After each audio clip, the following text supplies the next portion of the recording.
Very good afternoon and a warm welcome to all the participants in this workshop on M2 and M3 integration flow from an integrator's perspective.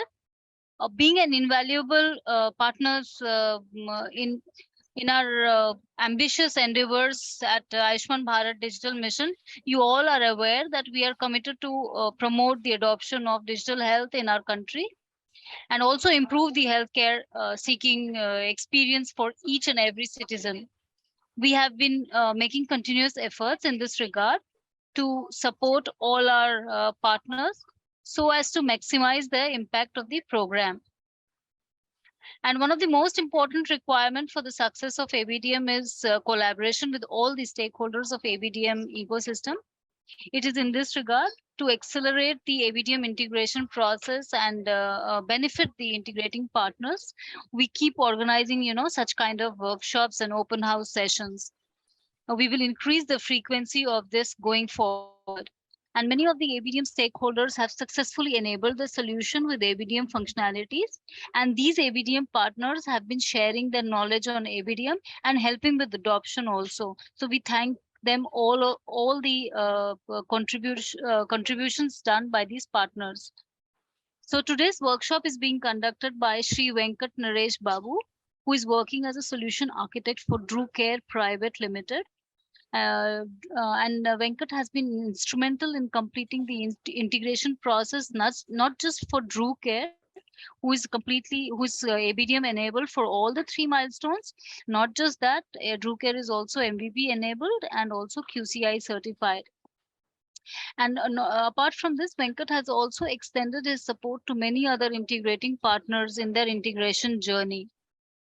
So before we begin this workshop, let us quickly go through some of the meeting etiquettes. Please keep yourself on mute all the time. Please use raise hand feature if you have any queries. Alternatively, you can also use the chat box for your queries or feedback or any kind of clarifications you require, and we will take it forward. And also please note that we are recording the session, and the recording for this session will also be uploaded on the Sandbox website under the menu Resources Webinars. So the earlier workshops are already uploaded there. Please make use of that. Thank you. And with this, I would hand over the platform to Venkat. Venkat, all Yes, yours. thank you, ma'am. Yeah. Give me a minute. Hi, everyone. So thanks for the introduction, ma'am. And most of you might have already started the integration, might be M1 completed or M2 in the process. So I would like to know few things from you before we just start up going through that. So I would like to also know where could I pitch in so that it would help you most of it, but not everyone. I'm sorry to say that. In the short amount of time, I would like to even go in and more question and answers by than explain the things. Most of the things what we are going to discuss today are already available in the public domain of ABDM, and also many places and the recordings were also there. And so I would like to just ask please type in yes or no in the chat. So how many of you tried the API sequences in the Postman, in your Postman with direct ABDM APIs before integrating with your application?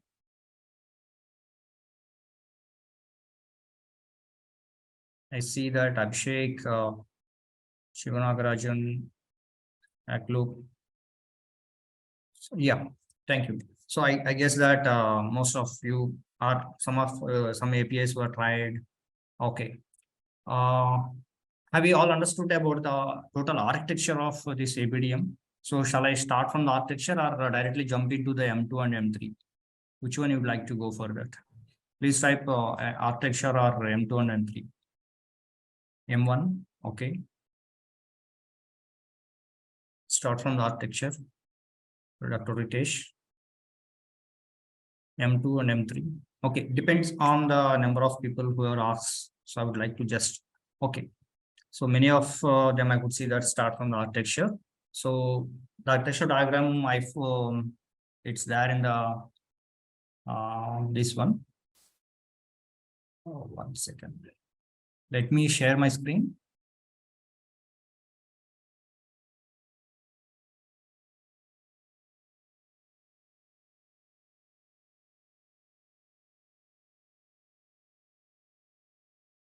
And one more question I would like to know is, so how many of you been doing for only HIMS, or who are only for exclusive PHR apps, or both? May I know just a quick wrap, the small last question.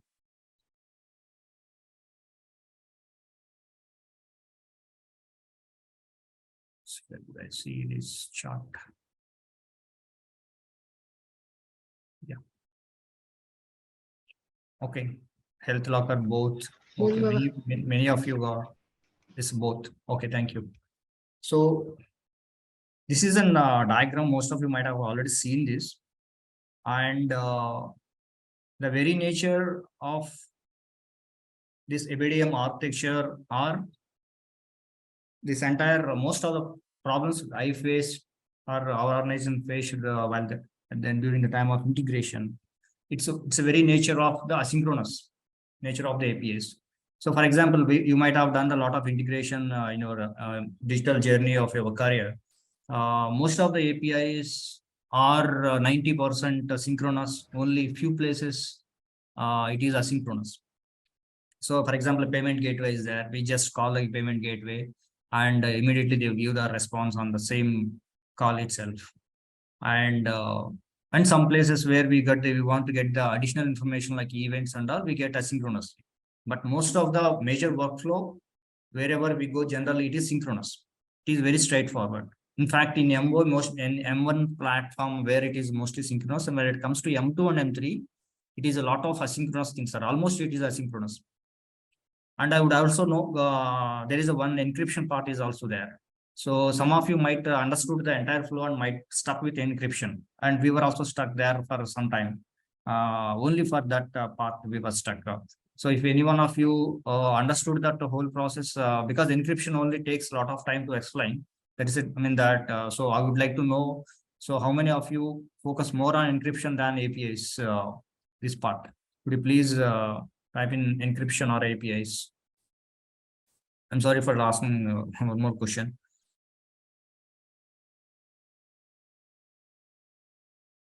Okay, I would like to know that if their encryption is mostly they are stuck with. I got some calls from the integrators. Also, they are using different languages as part of their application. So how they wanted to go forward and all these things they were asking. So encryption, decryption, two people were asked that. Actually, even though if we understood the whole architecture, the asynchronous part is also very easy to understand, and it is very straightforward. In fact, most of the people might say that M1 is easier, but M2 and M3 is difficult. But actually, it is ulta. M2 and M3 is easier than M1 because M1 has a lot of things, but most of the things are relatable to us. Yeah, we stuck in FHIR file, understood. Yeah. And I will come to the FHIR also. I will cover both FHIR and encryption. That same because those two are very related. And sometimes we don't know where the exact issue is there, whether it's the issue in FHR, whether the issue in encryption. And most of you, encryption, decryption APIs. Yeah. And we are started currently working on HCX integration. Some of you might know that health claims exchange. In that health claims exchange, every API is encrypted. Not only one API where is there, it is even that is going to be that could be our next leg of integrations ABDM ecosystem. That is even more unless you understand this encryption decryption part easily. That would also help you a lot there in the other segments. Okay, so we'll jump into this architecture. Yeah. So I'm just going to explain. If you are able to see the screen, the diagram is a little bit smaller here. Anyone can interrupt me anytime, so that I can give some solution over there, or I will move back to. I'll jump back and come back later. Okay, so here, when we talk about mostly the HIMSs, I'm just targeting right now, that applies to even other things there in health locker APIs and all. So ours is, for example, DoCare, ours is a multi-tenant application, SaaS application. So this structure is very much related to us than most of the hospitals. It could be, we are a one single hospital, they are having clients, few hospitals. You could even, we have a one hospital, we must be having one repository. Repository is just a proxy. Understand? HIMS platform, the data, suppose we already built an HIS platform that is being used in some hospitals, one or two, depends on your multi-tenancy model that has been designed. So one and two hospitals both share the same HIMS, let us suppose, and we are just building a proxy over here that speaks out to gateway. And as I said, it's a proxy. This repository must be having an endpoint that is that gateway should be able to talk back, give a call back to repository. That is the first step. Even in this M1 and M2, most of you guys might done this repository setup as part of this getting started APIs. I think most of you know that. Okay, I'll come back. This repository has to be set up. It could be catering to more than one HIMS, LIMS. If you have the different softwares in our portfolio that is different for HIMS and LIMS, or it could be the same. If you are talking about simple hospital and one HIMS, one hospital, even the one repository has to be there. And this is the gateway, is a hub that is discussing between the four stakeholders. One is an HIMS platform, what we have. Second thing is the gateway, or this one. The third thing is the users, or persons, actual patients or persons. And the fourth one is consent manager. So consent manager is not visible to us mostly, and gateway is the only most of the persons that is visible to our HIMS platform. So we always either talk to gateway or gateway is talking to HIMS in the callbacks.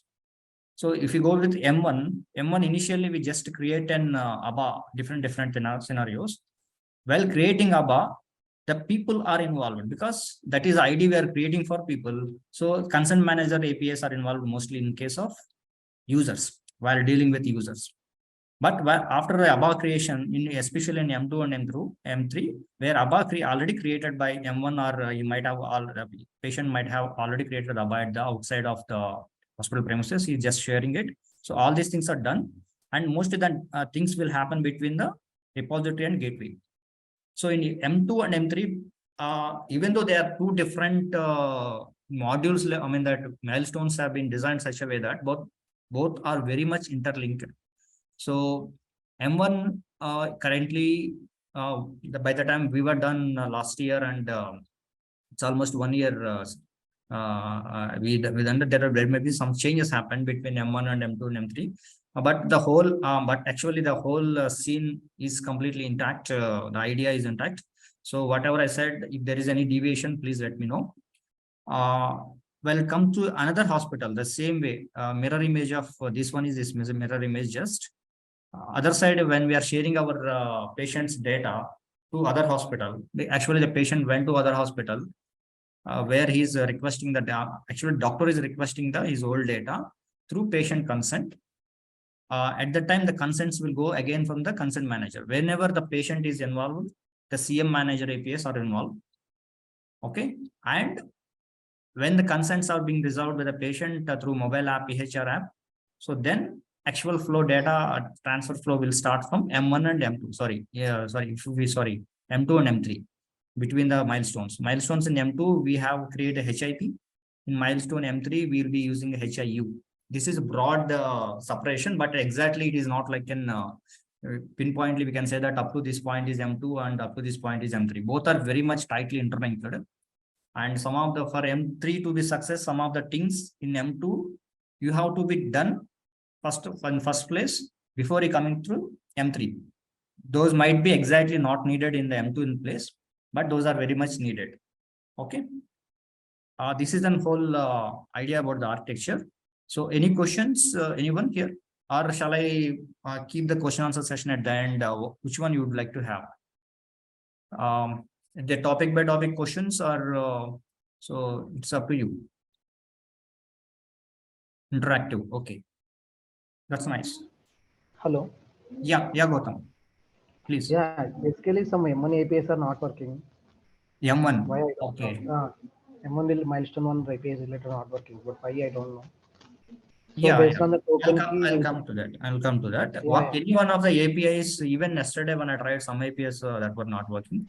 And the root cause generally it could be the development happening on sandbox from ABDM side. Sometimes we request on the forum. From my personal yeah, perspective, yeah, here I'm saying that. So the team were very much responding on forum also. If you have yeah, yeah, any yeah. If you have any doubts, you could raise here so that we will forward to Meenakshi ma'am and other dignitaries are there in ABDM. They can come back to you and helping you out that. So yeah, let yeah, us focus more on understanding the thing. Then whichever is not working means there could be some issue at the even sometimes the issue could be in our side also in integrator side also. okay, okay, So fine. we might be doing something wrong and the error message maybe or something else we are not able to conduct correctly and identify it. Yeah, yeah, Okay. So yeah, we could be. okay, But M1 is very straightforward. It could yeah, be easily handled. Okay. yeah, yeah, fine. But Okay, thank but you. my session is mostly focused on M2 and M3. So today, so we cannot Yeah, cover everything. okay, okay, fine. Yeah. Yeah, thank So you. in chart, you can mention the API names at the end, or you can just for it is just for reference. But Yeah, yeah, so what I would like to show is also the API. I mean that video that recorded in our application. If anyone would like to know that, I would also very much happy to show the video. But it okay, won't show the exact APIs in the backend, but it shows the in mobile app what we do in application, what we do in the different segments from the UI perspective. But I can explain the APIs in each of the stage in the this thing. Okay. yeah, yeah, fine, fine. Yeah, Okay, thank you. thank you. Thank you. Yeah. So I this is will, an architecture. So I would like to go to the M2 part where we will show up. Yes. So in M2 in API segments, the documentation. One more thing from my personal experience is I think more than explaining the documentation here, something like it is already there. My perspective is to give my experiences, my short, I mean that what are the problems we faced and how we resolved. So that would be more helpful, I feel, rather than explaining the stock APIs and go through this API, this payload, etc., etc. So that is mostly valuable to you. So whatever things I faced, I would like to share every issue that I faced and every mistake even whatever did. Okay, there is no harm in displaying that. So building HIP, if you go here, implementers guide mostly. And first of all, we have to go to the sandbox integration exit process. And where we just understand the process in it's more about procedural scenario things that we need to do from ABDM perspective, what we need to do follow. And in M1, ABA number creation and verification and capture, and these things are there in high level. In M2 and M3, consent also. In building HIP, let us go to building HIP. So when we go to the building HIP, there are 6 steps, I think. 1, 2, 3, 4, 5, and 6. 5 it was there. I think earlier it was been 6. Okay. So the people might get confused that doing it's not like serial. You should not go back like and I start from 1 and 2 and 3 like that. Okay. So there are majorly 2 flows in the M2 and M3. First one is first one I will just start with an this one. First one is ABA creation of H, that is part of M1. The second one is record linking, or in some places we may call it as in M2. So first one is this one. One is record linking. Third one is data transfer. Yes. Okay. And there are 2 parts of data, 2 ways of doing the data linking. One is patient initiated. Second one is HIP initiated. Okay. And the patient initiated, we call it as discover. And HIP initiated directly, we can use different methodologies are there in HIP initiated also. And just I will explain that. There are different ways to do that. And most of organizations, maybe one or the different way is mostly suitable for their workflow, and we need to implement other flows also as well. And the data transfer, it is directly related to preparing the data and encryption, transfer. These are three things. In M3 side, actually M3 is like an again, that's very simple in M3. Just requesting for data, consent for data fetch. That's it. So consent for data fetch and arrival of data. So mostly this is a two steps are there in this. There are some small sub steps are there. We'll go back from whenever the data transfer path will start from M3. Okay, first of all, it should come from here. Consent has to be given, and consent will be accepted by the patient. Then the data transfer request will go to M2, and it will prepare the encryption and do the transfer, and arrival of data would come back to here. So there is a back and forth. You see the documentation, there are two diagrams are there. One is in HIP side and one is in HIU side. So you should keep both the diagrams side by side and to understand the flow. Okay. Then the second part in the M2 record linking part. Okay, there are two different ways. I said one is patient initiated, that's a Discover flow, and this is for that. Okay, first one. The second thing is the second step is it's also a part of the first. Verify the patient link care context requested by the patient. 1 and 2 are here. 1 and 2 are part of this patient initiated discovery linking. Okay, and consent request. This is a consent request notification, consent manager to HIP. This is at the time of this one. Whenever a patient comes to HIU, this mostly happen at HIU, and this happen at HIP. Right, so most these things are clear, right? Anyone has any doubts in this? Because these are very fundamental. And when I seen the sessions last time, when we attend open source sessions, many people ask these things repeatedly. Those who are understood that these look like very simple things, but it is very difficult to understand the concept if you don't understand these things, what are there in the screen. So anyone don't understand what is HIP and what is HIU, so please ask me, because it would be difficult to go forward.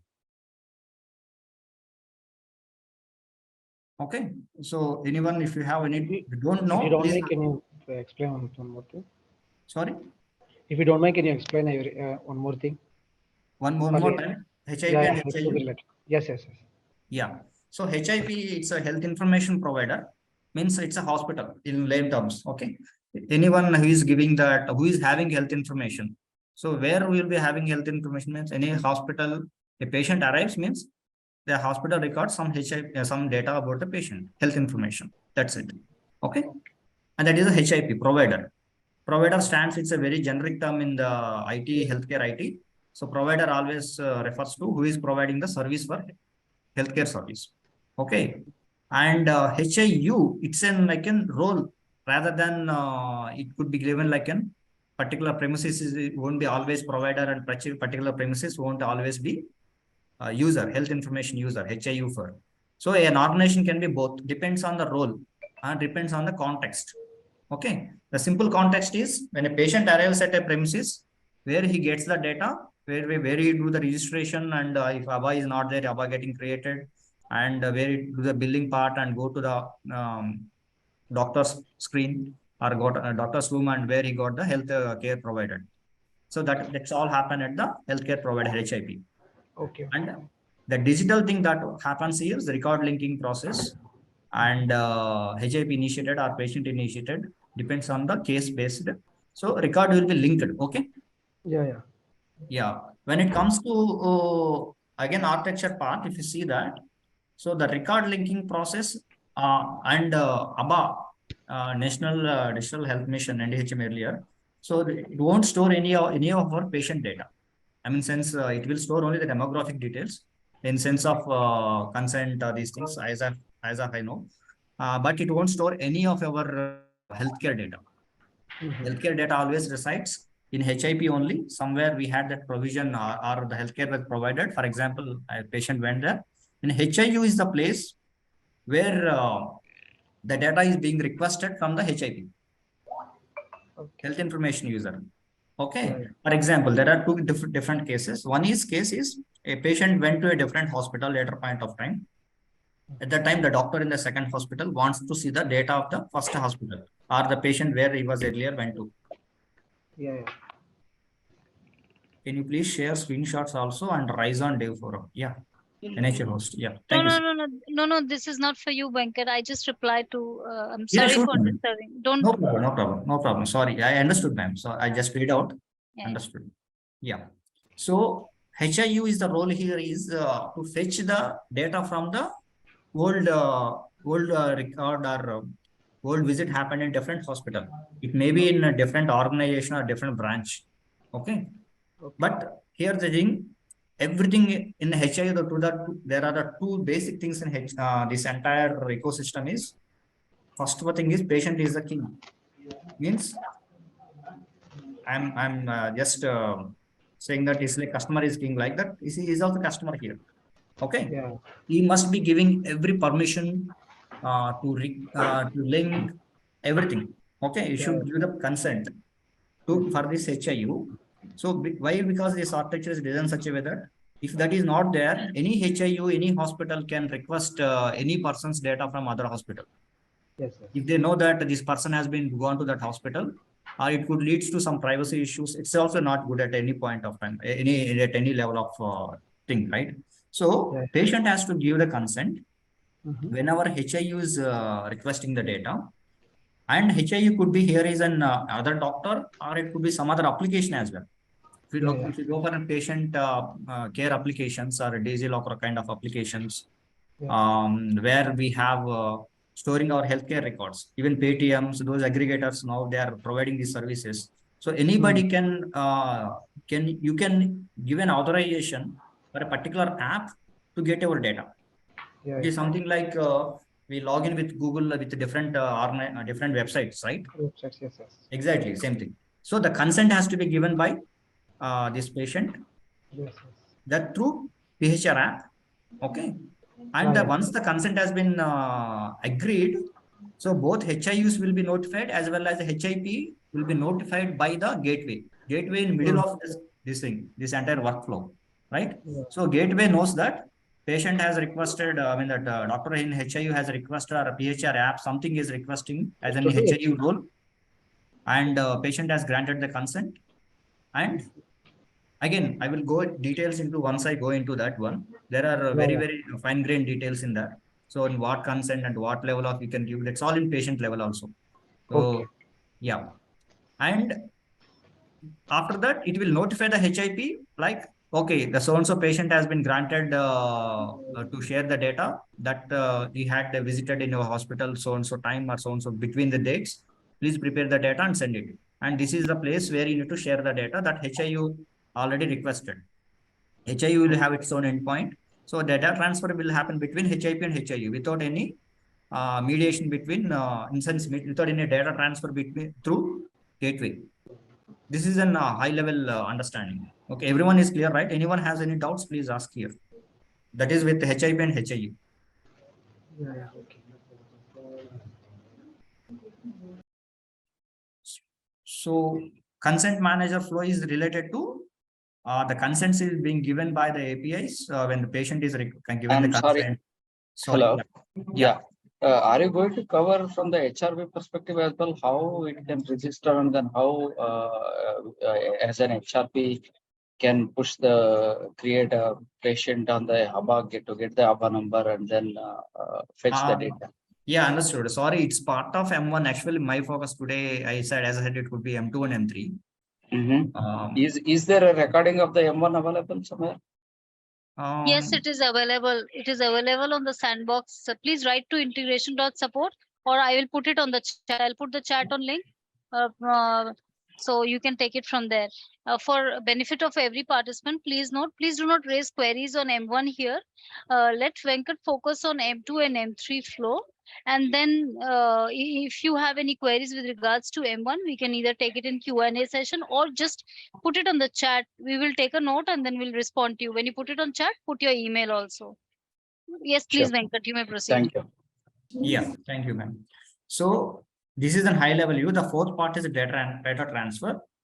There are different stages. I will go through one by one, second stage, third stage, and all these things. But a very high level view, whatever I said is this one. It is simply like an patient HIU asks, patient responds, and ABDM gateway intimates, and data transfer happens. These are the 4 steps. It's a very simple English to understand, right? So he's asking and he's HIU is asking, patient is giving consent permission, and gateway is notifying both the parties, and data transfer is happening between both the parties. That's it. It's very high level view. That is the 4 steps. So, and this is the 5th one is part of actually M1 when we were doing integration, and even that's what I'm saying, that we cannot have a clear separation.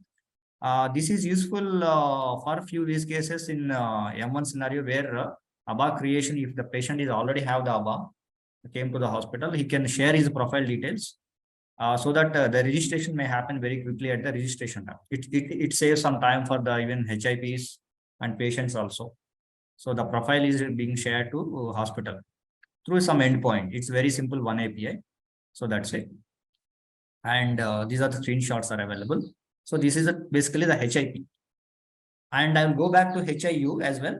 So because if we go through HIP once and HIU once, and if you make the understanding 2 separate things, it's difficult to combine them together.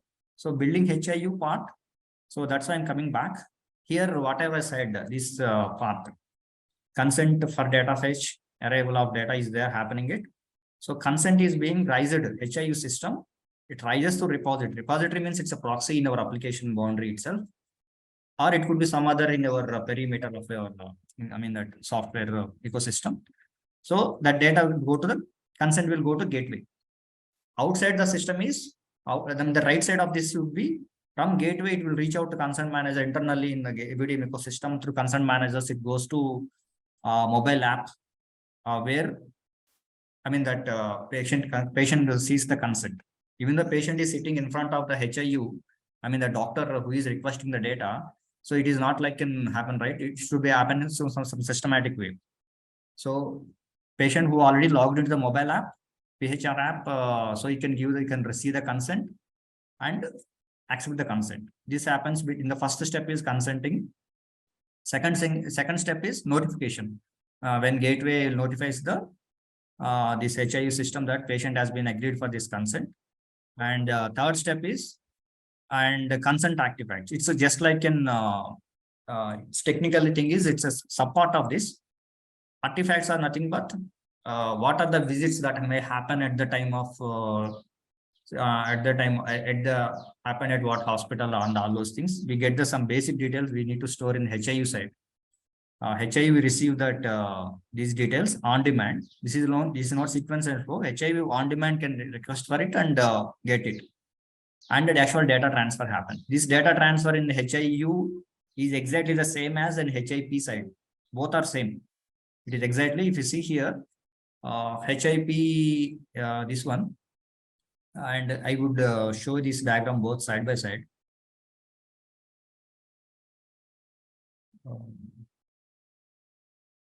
This data transfer. Yeah.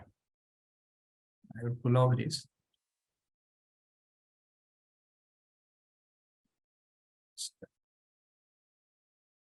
Okay.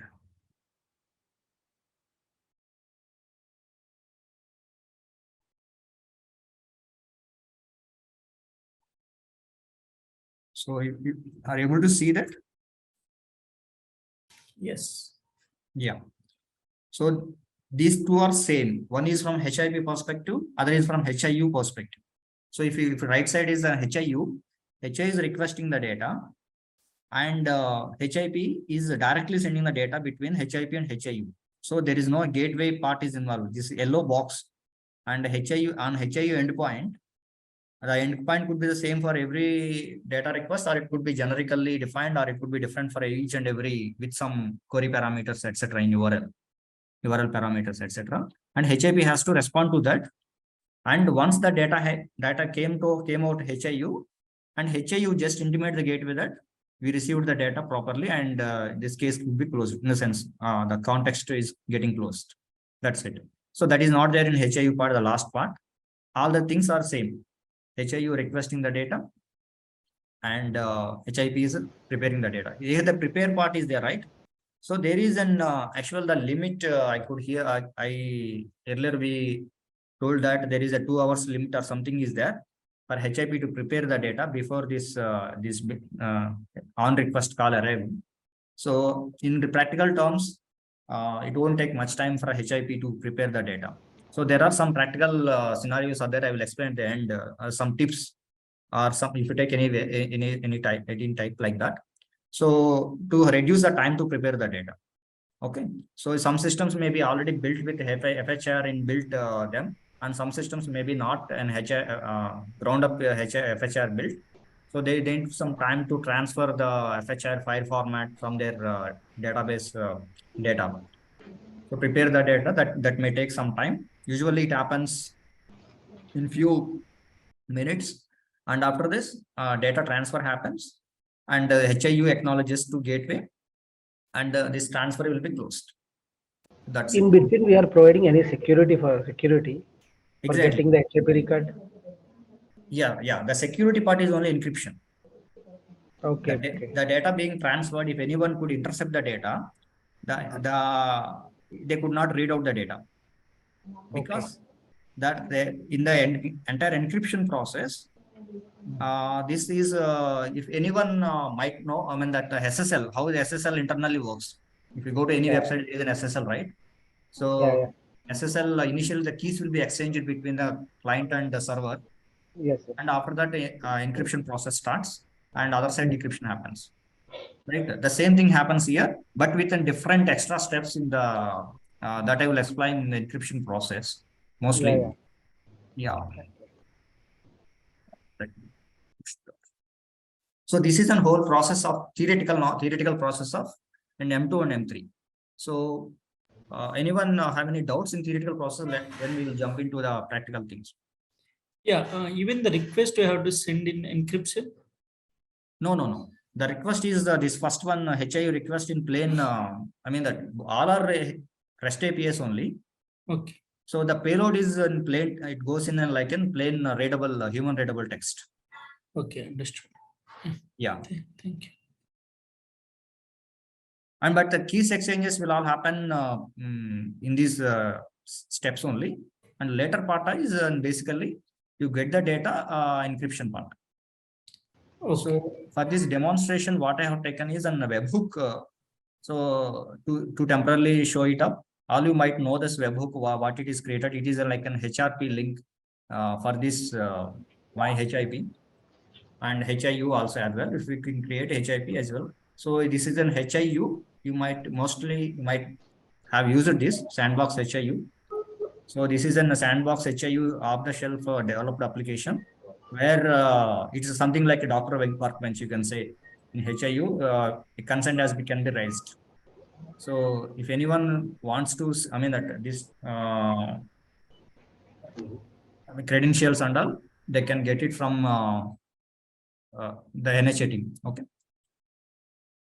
These are testing data. Yeah, this is testing. This is only useful for sandbox integration. Okay. So if any of you like we are building an application only for HIP purpose, might be not having the off-the-shelf HIU. Okay, and you can take this help of this. Okay, to get the data from out. In the real time, we are using any in mediator like webhook. In the real time. Real time, the application, whoever, for example, Drucker is an application built on cloud. So Drucker exposes in particular HRP. So that happens in facility creation, but in times of what I say sandbox, it is simply where we call an API and create our HIP. I mean, sorry, Getting started with APIs, where here you can see that. So this is the first API, right? You call it for with your client secret and ID. You get some token. So this is an API where you register your endpoint URL, my HRP URL. Oh, fine. Okay, this is a one-time process for entire HIP. Yes. But yes, on live, this is for sandbox. For live, actually, there is a place where we go and register a hospital, real hospital. That is Okay, facility okay, registry is there. Where would the facility registration done? And after that, there is a bridge URL to be given. okay. This won't happen in real time, and in production environment is different, but the concept is same. Okay, okay, fine. And here we are registering the facility, right? Just Hmm. facility name and this. But sandbox it is very simple. Just like you can give a facility name and HIP role. But in real time and production, you have to go to register your facility. If you are in a software vendor, just like us, you have to your clients has to register them manually. There is So I APIs think are each also there. hospital is each facility. You are saying Sorry, each hospital is a facility, right? You are saying. correct. Each hospital, but each hospital, if you're developing the same software or a SaaS platform, you could have single this bridge URL for all the hospitals. Oh, okay, fine. That's what the architecture is there, right? First thing Yes. here, yeah, this is the repository I'm talking about. This repository URL, it's a proxy. So Okay. yeah, it may be doing for multiple hospitals. Okay, so we'll start with an HIP side. So basically, first of all, I'll go with this record linking with, there are three different ways I said, record linking process. One is in patient initiated flow. In that patient discovers and gets his care context details in mobile app. And second one is in um, hospital initiation. Hospital himself go and initiates that, gets the records from I think it's been, yeah, it's here. HIP initiated linking. Patient mobile number is one way doing that. Second thing is doing with patient demographic details. Third one is direct authentication. So the details are something, the only major idea is same. Only thing is, and how the patient is being acknowledged. So in case of patient mobile number, in this step, OTP will be sent to patient. Your user means patient. So that OTP has to be fetched in. In the second case, HIP already have the patient details, demographic name, age and address, age and basic details like gender and all. With that, HIP will call to the repository gateway, and gateway will go to consent manager because the patient is already involved. So consent manager checks the database and finds that whatever the data we are saying is correct or not without any further consent from that. Because here what we are saying is user is sharing the name, year of birth and gender. But HIP system might already have it at the time of record creation. So the technical it is being said as user is giving that. So this step user might be already given at in the registration step itself, not at the record linking process. Okay, anyway, these details would come from the patient. The third thing is a direct this authentication means it would go to the consent user. So user directly accesses accepts that, just like in data transfer how the user accepts the consent. So these are the three different ways the records are being linked. I mean that there are two different things are there. One is in care context linking. In the ABDM terminology, we call this care context. In software terminology, we may call it as a visit or encounter. In FHR term, encounter. So, for example, a patient comes to a hospital in our, I'm talking about software perspective, he would reach out to registration screen where the data is captured. ABA creation might and might not do. So later it goes to billing screen where billing things happen. Then it goes to doctor screen where the doctor might take up the some. He might write some prescription. He might do some tests, order some tests, etc., etc. might happen. So once that visit is closed or encounter is closed, a doctor can initiate the link of the software itself may initiate the linking of the records. Okay, the linking of the records is different from the transfer of records. So in patient PHR app, a patient can see that, okay, these records are visible or not to his mobile number. So I will just, I will do one thing. I will I will play a video. Okay, as I said, so I will play and pause the video in between and will show the APIs. Okay, is that okay? Yeah, okay. Yes, Yeah. please. So these are the sample bundles that we got from NHA earlier. So most of them are useful. There's a reference bundles. These are just fire bundles, consultation, documentation, diagnostic reports, discharge summary. 7 different types of bundles are there. So you make use of these reference for fire bundles. So one second, I just stop the screen share for a while and I'll share again. So just for the benefit of everybody, this the sample which Venkat was showing for the fire bundle, these all samples are already available in Sandbox website under preparation of data and packaging under diagnostic reports as fire diagnostic reports. So all the 7 types are there. And in case you find any difficulty, you may visit nrcs.in. So this is the website where from where the fire bundle details have been taken. So in this website, you can find the details, the documentation on even how to validate the fire validator, etc. Also, they have also explained in detail the components of each and every fire bundle. So you can make use of this. Thank you. Yeah, thank you, ma'am. I'm just sharing my screen.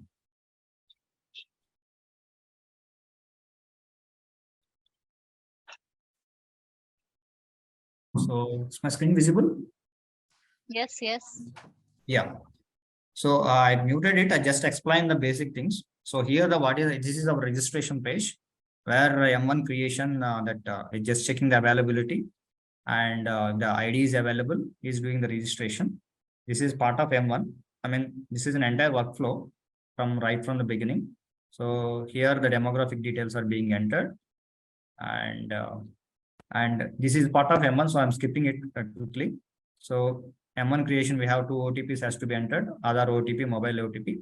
So after that, we have this ABA created, we get the details and it could be the card code would also be printed to and given to users, patients.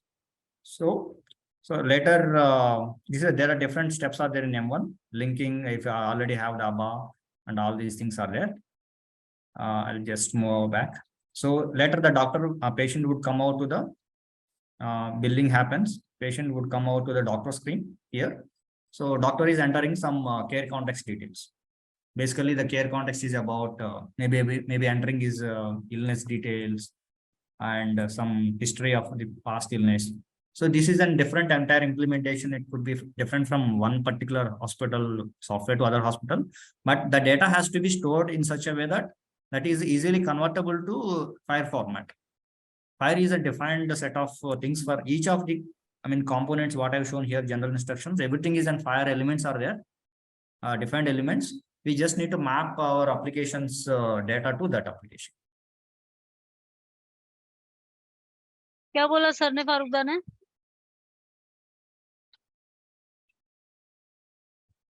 मैंने तो लिख तो दिया था, इन्होंने ICT में फिर मेरा ईमेल नहीं पढ़ा तुमने?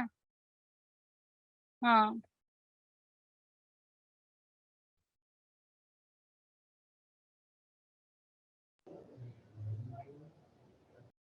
I'm sorry, Venkat. I'm sorry. I just got unmuted. I'm so sorry.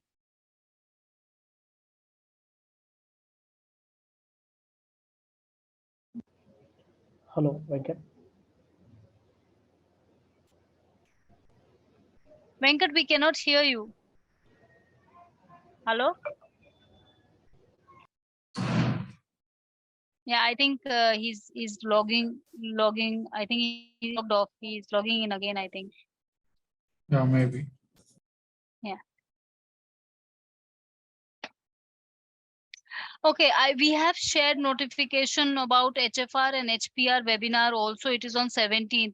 If you have received notification for this webinar, then you would have received for HPR and HFR webinar also.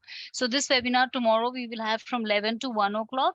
So this will concentrate more on the benefits of HFR and HPR and how to register on that on this building block on NH on health professional registry and health facility registry. And not just this, we have also shared that you can it's an open forum, so you can pass this on to all your connects in medical fraternity, so that maximum of the facility managers and professionals can make use of and benefit from this. And I'm sharing the details for the meeting, etc. again on here on the link also.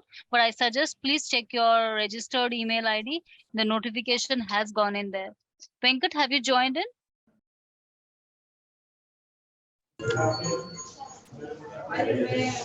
Lakshmi, can I ask a question? Yeah, please go ahead. Who's this? Yeah, I'm Prashant from HDFC Ergo. Pardon? I just want to, yeah, I'm Prashant from HDFC Ergo.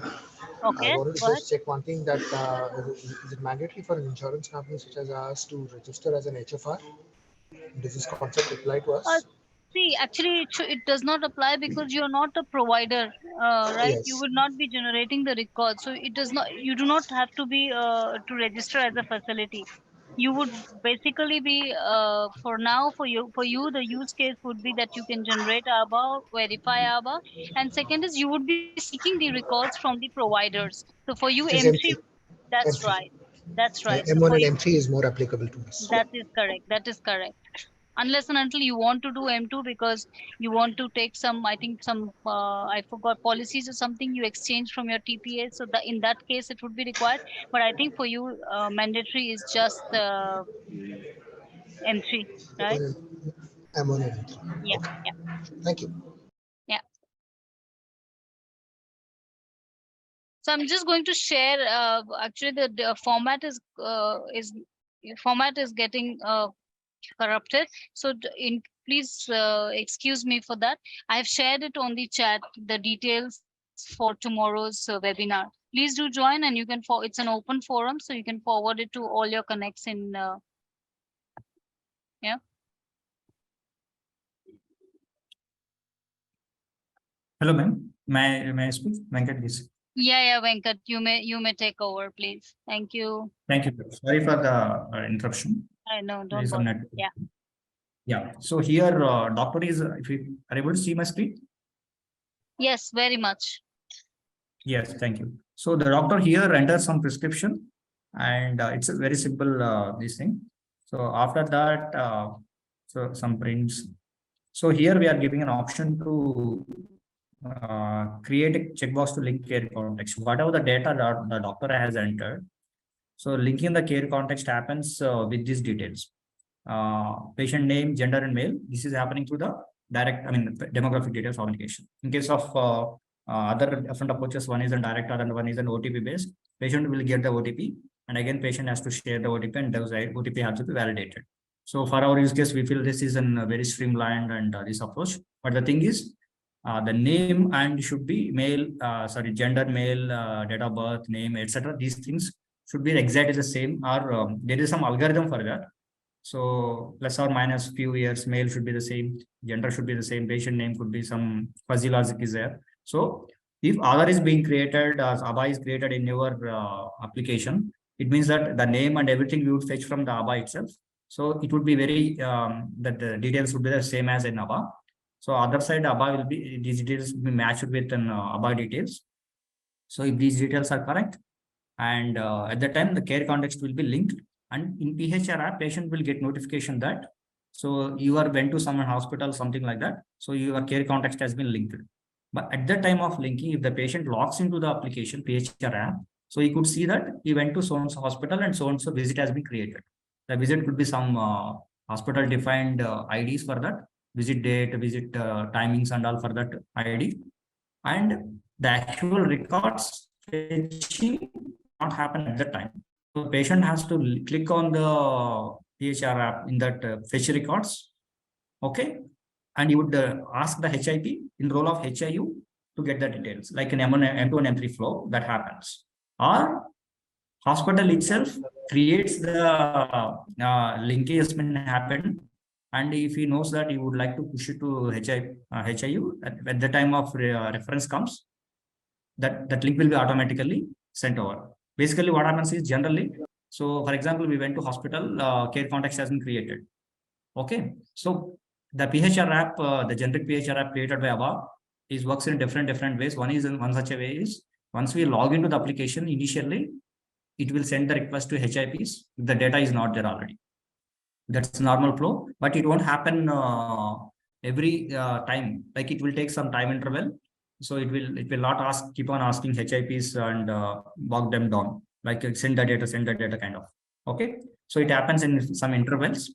So I'll just go forward and show that, and the case is being closed here in the HIP side. Venkat, I have one doubt actually. Yeah, hello. Yeah, sure. Hello. Yeah. Please. Actually, when we save this, Am I audible? Yeah. Yeah, please. Actually, this record will save in our local and in our local database, right? So how to it will be going to the main server like PHR server? Is there anything? No, it won't go PHR server. The thing is, in PHR app is requesting in the role of HIU. Okay, it is just like another hospital. It's a role I said in the beginning. HIU is a role. PHR app could be in the HIU role, or it could be some other hospital. But as far as HIP side, it is same. Whoever is, it doesn't matter for whom whoever is asking.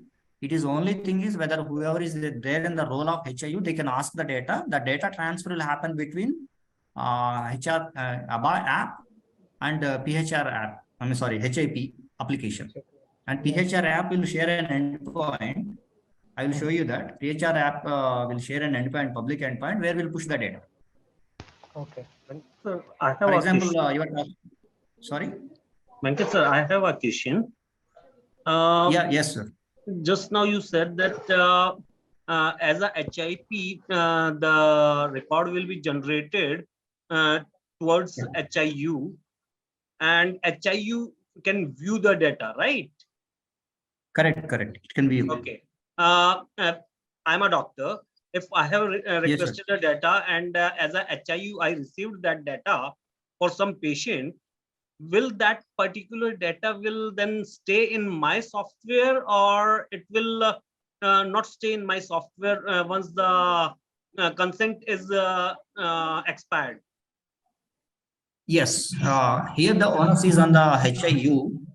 So HIU can store the data as long as the patient consent is valid. It is some validation is there, or before even if the consent is expired, HIU has to delete the data.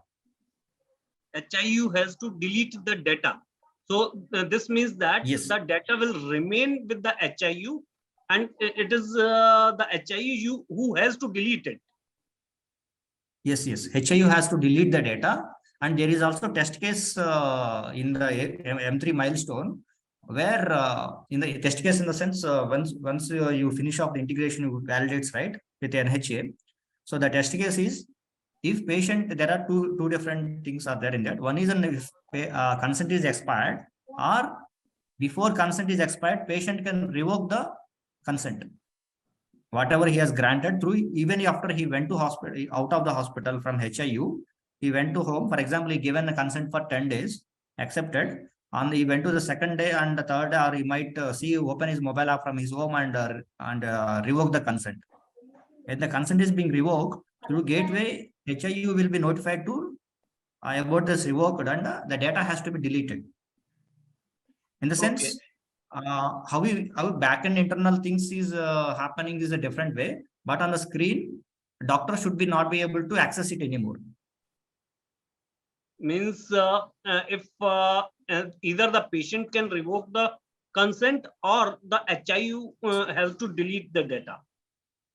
Yeah, no.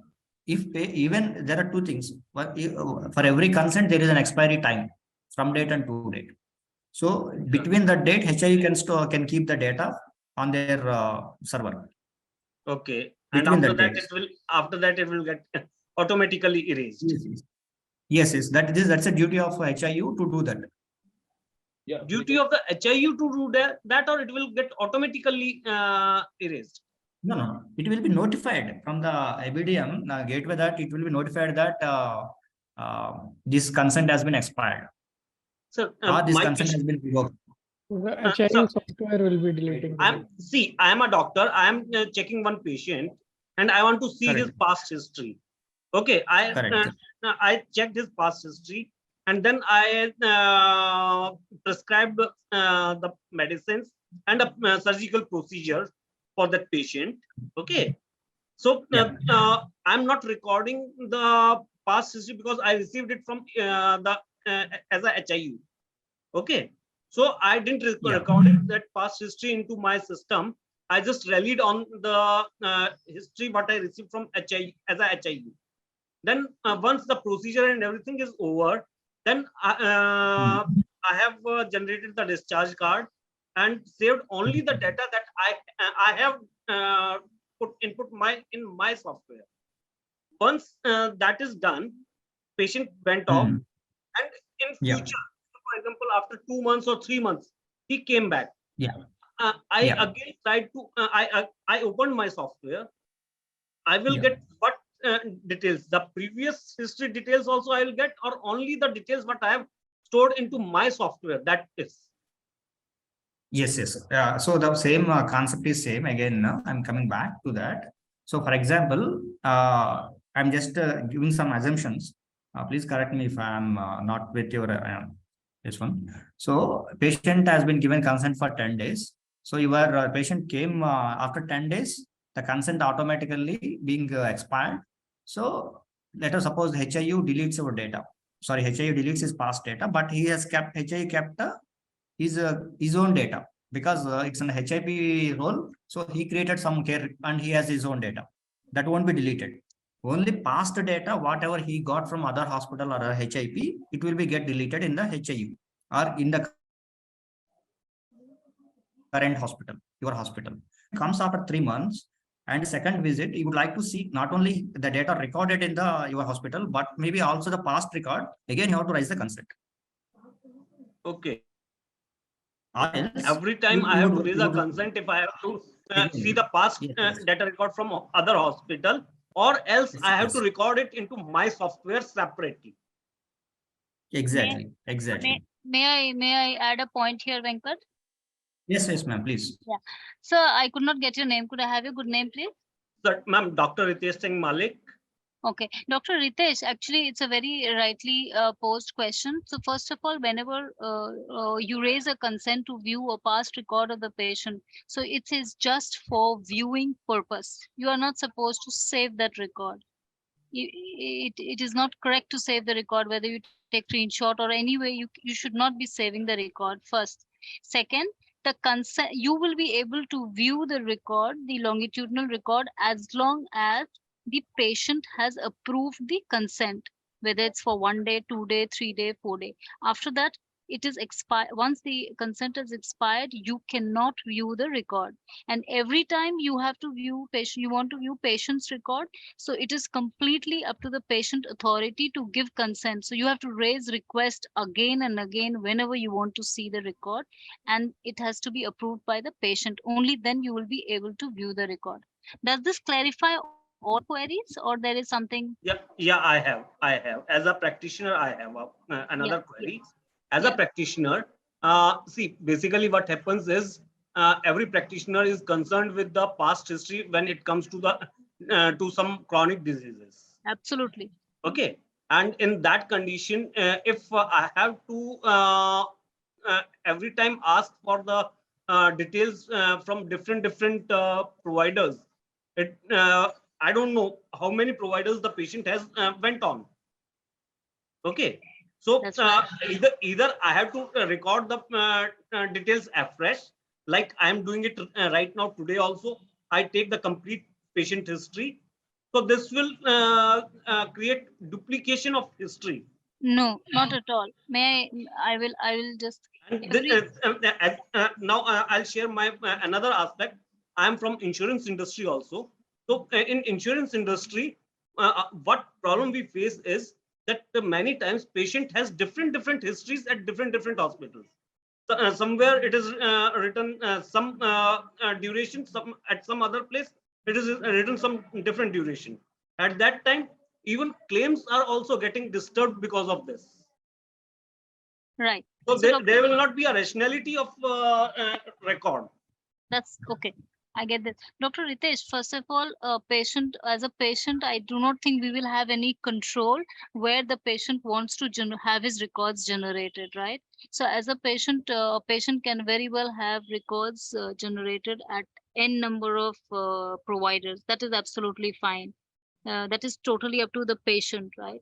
And coming to the important question that you raised with regards to the inconsistency, the data will not be consistent.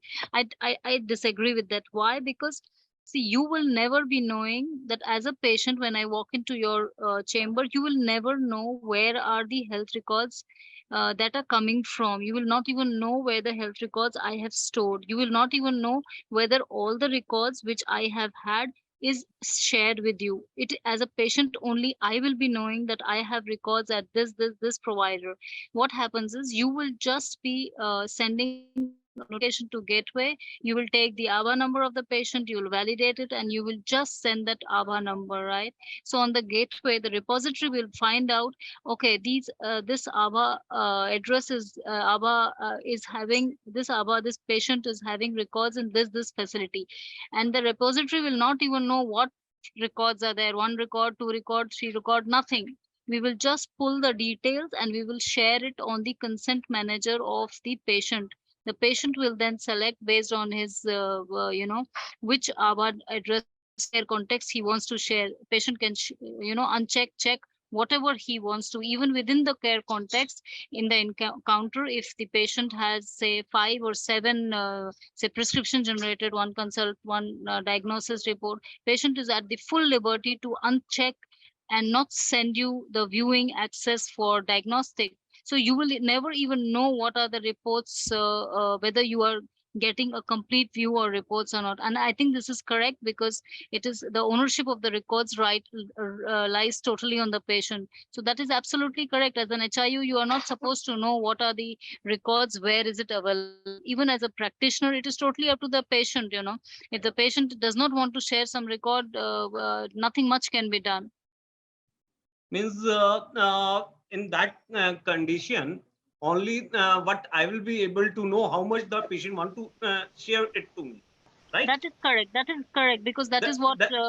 Then in that condition, if a patient misses something, in today's scenario, if a patient, when I ask for a past history, patient misses something, that is not known to me. But then what is the benefit of having a ABHA number if this is the condition? Because patient may try to hide a important thing out of the history, which may be affecting the complete set of health. See, Dr. Ritesh, I think this is a question we can argue for a very long time, but yeah. Hello, sorry to interrupt. Is it a technical integration session or some other perspective? I see actually last meeting also asked, some doctors came and asked their perspective. Actually, we are facing lot of issue. We are stuck in last 4 months for integrating M2. We are not getting the solution. Please tell us, is this is related to technical, then maybe we are staying here. Otherwise, I think this is not useful as. Mr. Saju, you are correct. It is only related to technical, but the answer which we are trying to get as a NDHM is how to rationalize the practice as a doctor also. Dr. Ritesh, I will answer all your queries. If you can you please reach out to me at integration.support. I'm going to I will mail it to you. Yeah, I'm going to send you a direct my direct email ID only on your direct message. You please feel free, right? And I'll connect you to the right people. Yeah. Yeah, ma'am. Thank you. Yeah. I'm sharing my mobile number here. Yes, please. Sorry, Venkat. Sorry to take your time. May please proceed. No problem, ma'am. I'm understood. I'm sorry again to that and other persons here. So, so this is a document. There are 2 documents for HIP and HIU, which are shared on the website. So those are clearly explaining in particular format. It's better to go through this documentation for technical integrators and API side. So it's clearly given in particular fashion. So from HIP side, I would like to start it. Yeah. So in HIP, when we are doing a record linking, Am I audible? Yeah, one question here. Yeah, Am I audible? So Yeah. when you're checking the Abhishek, right, and you are linking the record, right? When is the consent taken from the patient? That's my question.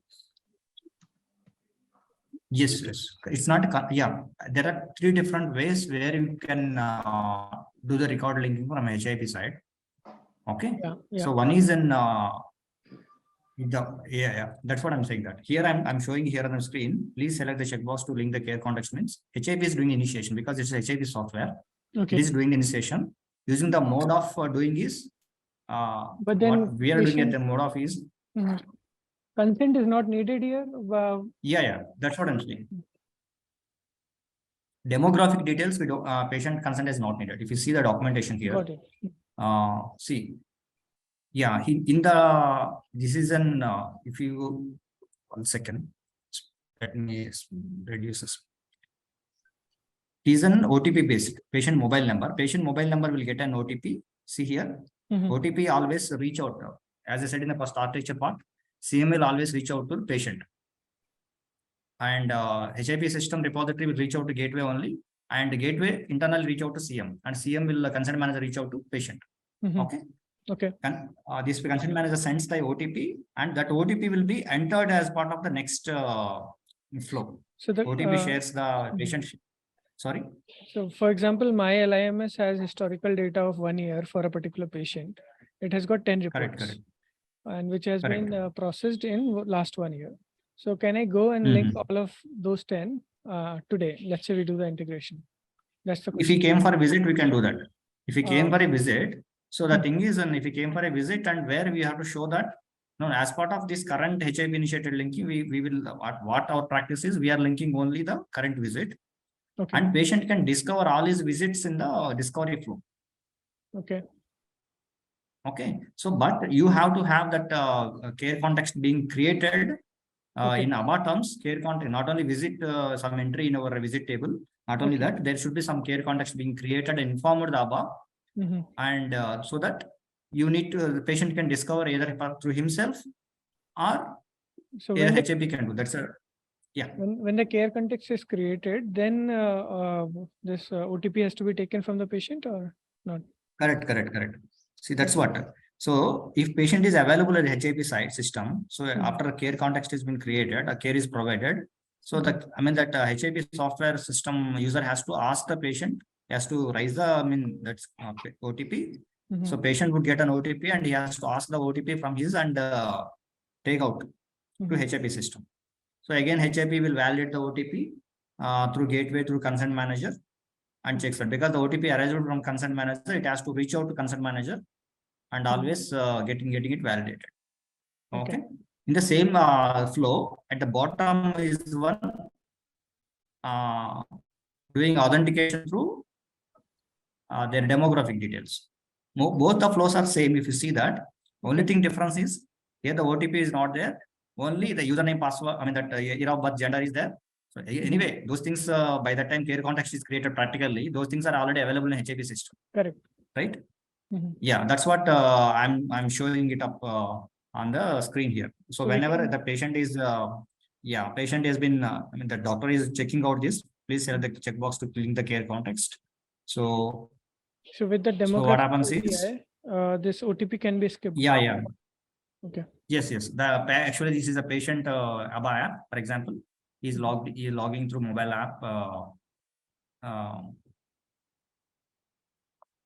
So here at the time, you could see that the visit has been created. This is a visit that he has already created. So you could see that the visit details. Okay. But the records transfer has not been happened. Health records, so the record transfer happened, that would come to the first screen where the health records are there. Okay. Right. So we will go forward and we'll see. So now, whenever a patient pulls out the records, there is a here, if you pull down the bar in the My Health records, pull down drawer comes up, or if you go to the first screen where care context details are there, here. 1 second. Yeah. So there is a screen, right, where patient sees the his care context details. Yeah, here. If you click on the pull records, okay, but this is not a record. Okay, care context, whatever that is being shown, OP 10 69456. This is the care context. Details like this is the visit ID created. This is the visit details, brief details. It's not about the what prescription has been given and what services are provided. Okay, it's about very high level view. The details, the care context details that have been linked up. So whenever we click the pull records or go to the screen, pull down the drawer, this pull down menu, it's not visible over here. We just pull down here. So it would send the actual data transfer flow will start. So it is like consent of the data fetch. For example, there are two things. Here PHR app, who is doing the data fetch? Patient is doing the data fetch. Because patient himself is doing the data fetch request. So he would not need a consent from himself because he is only asking for the data, right? Patient. So this consent flow will not be there. But if it is the HIU system in some other hospital is requesting the data, then the consent would reach out to patient. I will show that flow. Patient consent will reach out to the patient and those APIs will be called. Okay, but here this mobile app is also part of HIU role, but the user himself, actual user patient himself, so you don't need any consent for that. So that then directly these things happen, preparing the data and the gateway notifies that HIP to prepare the data. Okay, this preparation starts, encryption transfer will happen, and the data would come over here. After this flow, wait. Sir, So you'll get a notification that, yeah. So here we'll get a notification that successfully received records. Yeah, may I know the name? Sir, Ajit Yadav here. Sir, Yeah. when we click on pull record, then which API hit on HIP side? HIP side. Okay, so it goes on to this one, right?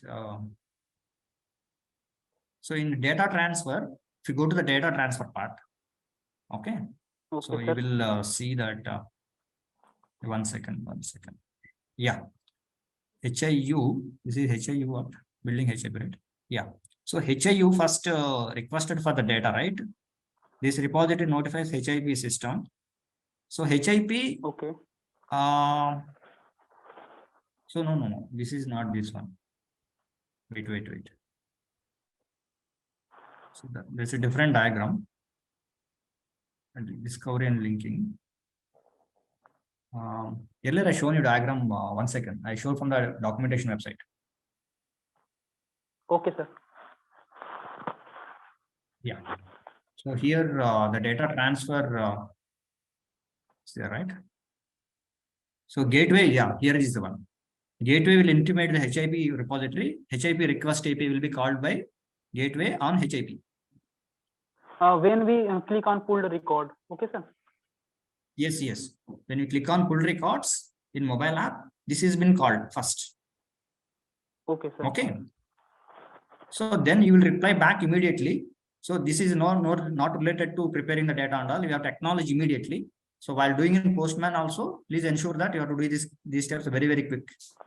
So otherwise sometimes it won't work. So you have to click back as if you are giving an automation system. Reply that. Okay. For example, gateway is requesting the data. You don't have the data, or your system might not have the data, or something in the system there may be some problem at the system side, or anything else. So at the time you don't give the okay, you would be giving some error. Okay. Okay, sir. Okay. And once it is a gateway to notify that, it will also notify the HIU system. So in case this is a PHR app, it will notify that we are pulling the records from so and so hospital. So that is what you will see over here. If you click the pull records, so it only display in PHR app for a moment of time. That's why I'm just back coming paging bar. So it successfully received records from Brookcare. So it shows that 2 records are there. Or it could be 1 record, maybe, yeah, here if you go to the record wise, these are the details that are entered in the screen, EMR screen, wherever I shown you earlier, right? The same data that would come out here. So that means the PHR, that fire bundle has been pushed over here. And there is another document is there. There are two parts are there. Here, if you see that, together random. The second one is some prescription. And what is the tablet name and the details. So that's it. This is an data transfer flow happening in M2 and M3 in the role of your PHR app is in the role of HIU. Understand? And actually APIs and everything is same. Even if you are requesting an HIU, some other software is doing that. Only additional things comes in HIU side is consent flow. Okay. Is it clear for everyone? Venkat, Sudarshan here. Yeah, yes, Sudarshan. So Venkat, what you have taken us through is HIP initiated linking. I understand that there is a patient initiated linking also, right? Yeah, I'll come to that. I'll come to that. In this video, there are other parts are there. Sure, sure. Thank you. Venkat, I just want to add one point. Can I add, please? Yeah, ma'am. Venkat, when you are please definitely. Yeah, when we are talking through when you are sharing them that information request API wherein we share the data push URL. So if you can just explain them, when we pull data in PHR app, the URL which is shared is that's shared from the gateway itself. But when HIU seeks record from HIP, in that case, the data push URL is shared by HIU to gateway. If you can just clarify this, I think we receive many. Yeah, please. Understand. Yeah. So the point what I'm trying to put on is first, if we understand the concept, it's very easy integration. Yes, that's right. Yeah. So here the role of PHR app. That's why I am putting more stress on the theoretical part first. Then API side, there are only 10 APIs to show the APIs part and payloads, and it's in 10 minutes of work. So most of things are again confusion after seeing the many times we've seen the APIs and we go back implementing them again, we get the problem. So because everybody's software is different, so we cannot generalize those things. Only thing generalize what we can is the concept we can generalize. So here the PHR app is requesting the data. So I go back to I would explain the API flow, ma'am, once. Okay, so that would help us a lot. So PHR testing HIU app. So for example, HIU app is asking for the data. APIs, yeah. The first thing happens is, so when HIU is asking for the data, so care context linking and all okay. And I'll import the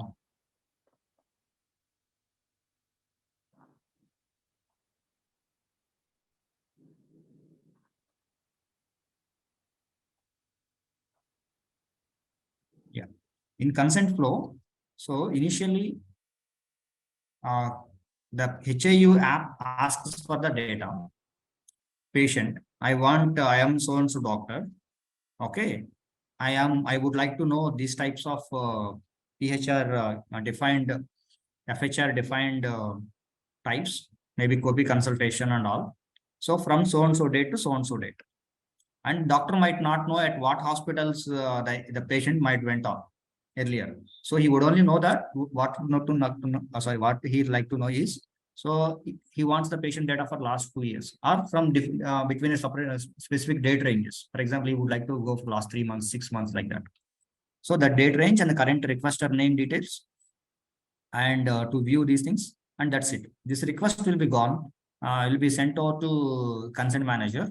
The consent manager will reply back acknowledgement. So at the time of data request and HIP side, so at the same time, gateway would send the details to HIP. HIP would get request on consent. First of all, consent notification would come to HIP. HIP will notify that this is these things on data push URL. Okay, so this data push URL, how do we get is from the on request, health information request API. Okay, so this is an acknowledgement that we are sending back. This is actually the health information request. If you see here, PHR, yeah, HIP IDs.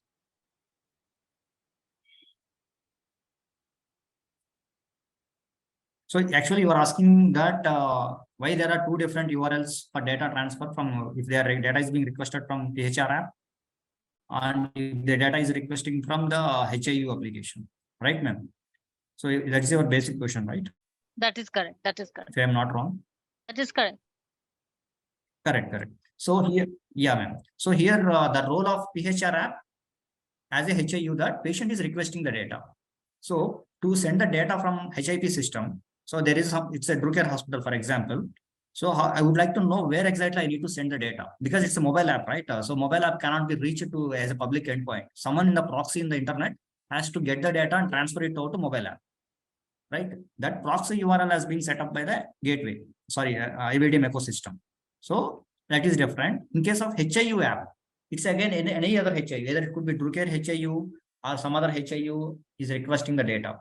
We have the sandbox HIU application. This is also requesting the data in the role of HIU, sandbox app, that's it. So when it's requesting the data, HIU notifies the HIP to send the data. HIP should know on what endpoint it has to send. Okay, so that endpoint has to be come from the HIU itself. Whoever is requesting the data, they have to say that I would like to receive the data on my endpoint. This is my public endpoint. PHR public endpoint is different because it's a separate application in the ABDM system. Even it is developed by ABDM, it can be easily replaced by any other PHR app in the publicly available domain, right? So it's not like an ABDM only has to receive the data, or you have to use only the PHR app designed by ABDM. It could be any other application.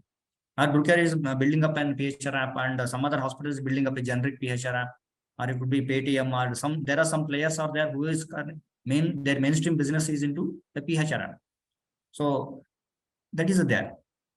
So their endpoints are different. So technically, the software, some of them is being developed by ABDM, or some of them as a reference applications. PHR here, what you are seeing, HIU is a reference application developed by ABDM. This is only useful for sandbox, not for production. Again, production, your own HIP or your own HIU, or if you want like to receive the data from HIP. So if you have only one hospital or one organization, you might have to ask other integrator or someone else as an HIP role to receive the data from, to send the data from there into your HIU or your hospital in the HIU role at that time. So I hope that clarifies, ma'am. Yes, very much, very much. Thank you. Yeah, thank you, ma'am. So I'm just moving quickly forward. So the API, what I'm saying is that if you have any doubts in the HIP flow, I will explain the APIs. If not, I will come back to the APIs later. Anyone wants to see the data transfer APIs? What happens between PHR? Hello. Yeah. Hi, I am Hitesh. One query. I will initiate data request and HIP notify call, but sometime not receive the HIP call, HIP notify call, and sometime error the throw mapping not found response or request ID. What is the reason of the throwing this error? No. So cannot. Sorry to say that we cannot. There is won't be any clear-cut definition or for that. So we have to go by case by case. So usually, if callback is not coming up, sometimes I also faced the situation when callback was not happening. Even a few days back also we got the issue. So there could be sometimes some issue with the ABDM side also. Some deployment, something happens. So at that time, callbacks won't come. Or if there is a persistent problem is there, we can reach out to them, and sometimes it gets resolved by they're doing some fixes at their end. Or it could be some deployment release happening. That happens. But if you are getting an error, means there we are doing something wrong. Okay. Yeah. So I would like to play the video quickly. So here is the first flow where patient record initiated. So the second patient is being created here. And we are entering some data into it. Fever with mild headache, some history of present illness, backache, some record as being lab. I mean, they are sorry, not, I think it is immunization record. For sample, don't get me doctors here, don't get me the sanctity of the data. It's some dummy data. So some immunization record, just for the sake of showing that different types of fire records, we did different things in different workflows. So some immunization data is being pushed. And now the patient is logged into an application, either different patient, then it could be same patient also. So here he logged in, he is a different patient here. So he is just searching for an PHR app, the name, the name of the hospital. So the HIP where he went to that, he might not know the exact HIP name. So with the different like that, he could see that the address will come out here. Patient, if he goes to the hospital, he must know the address, something like that. So he would select it. So here he is pulling the data, fetching records. But in the ABBA app, he must have the ABBA created already. And ABBA app has his demographic data, ABBA number, mobile number, all these things are there. So from here, the discovery flow starts. Discovery flow means here, one second. In HIP system, we have this discovery flow.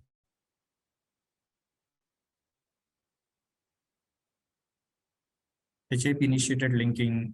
This is HIP linking. So yeah, discovery and linking. So the first, whenever patient does this, it would reach out to some gateway. Gateway will call the repository, HIP, sends this information. ABBA address, verifiable user IDs, user information, all these things. Verify user IDs means these are nothing but some, these are the mobile numbers, ABBA numbers, all these comes under verified user IDs.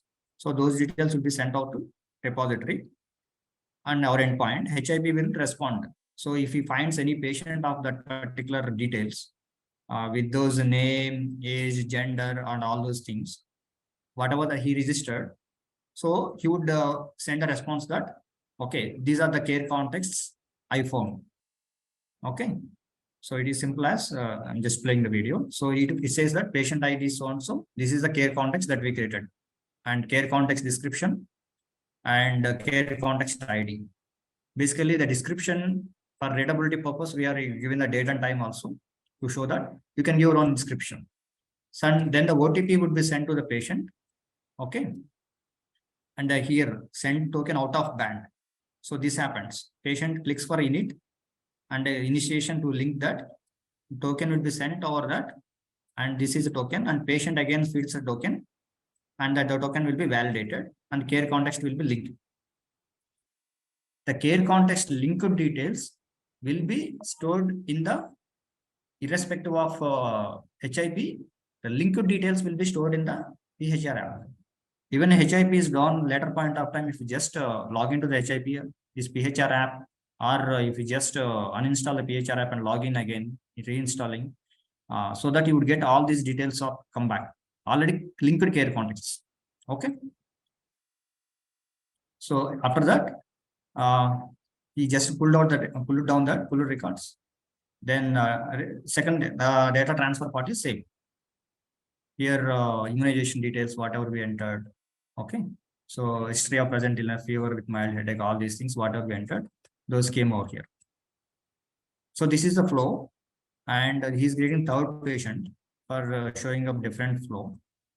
In this flow, I think they are entering different lab services, immunization and lab services, and I'm just skimming through that, and some lab records came, and they're entering some details for results. This is just creating the care context. So I mean that lab with some lab records. So now the patient is being, and also is entering some medical details also. Yeah. And after this,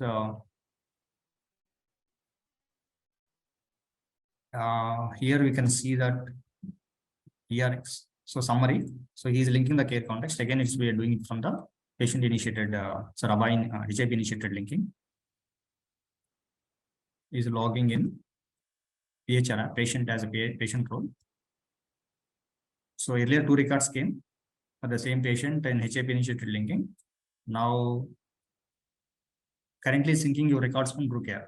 This is what it shows the time of data. So third one came. So the lab records, whatever they entered, hemoglobin and all, they came over here. So this is an HIP data transfer in that's what we done. So the third one is a HIU. So we as a part of HIU, what we are raising is a consent. It is just like an HIU application, reference application, what we have on Sandbox website. So he is requesting for the data.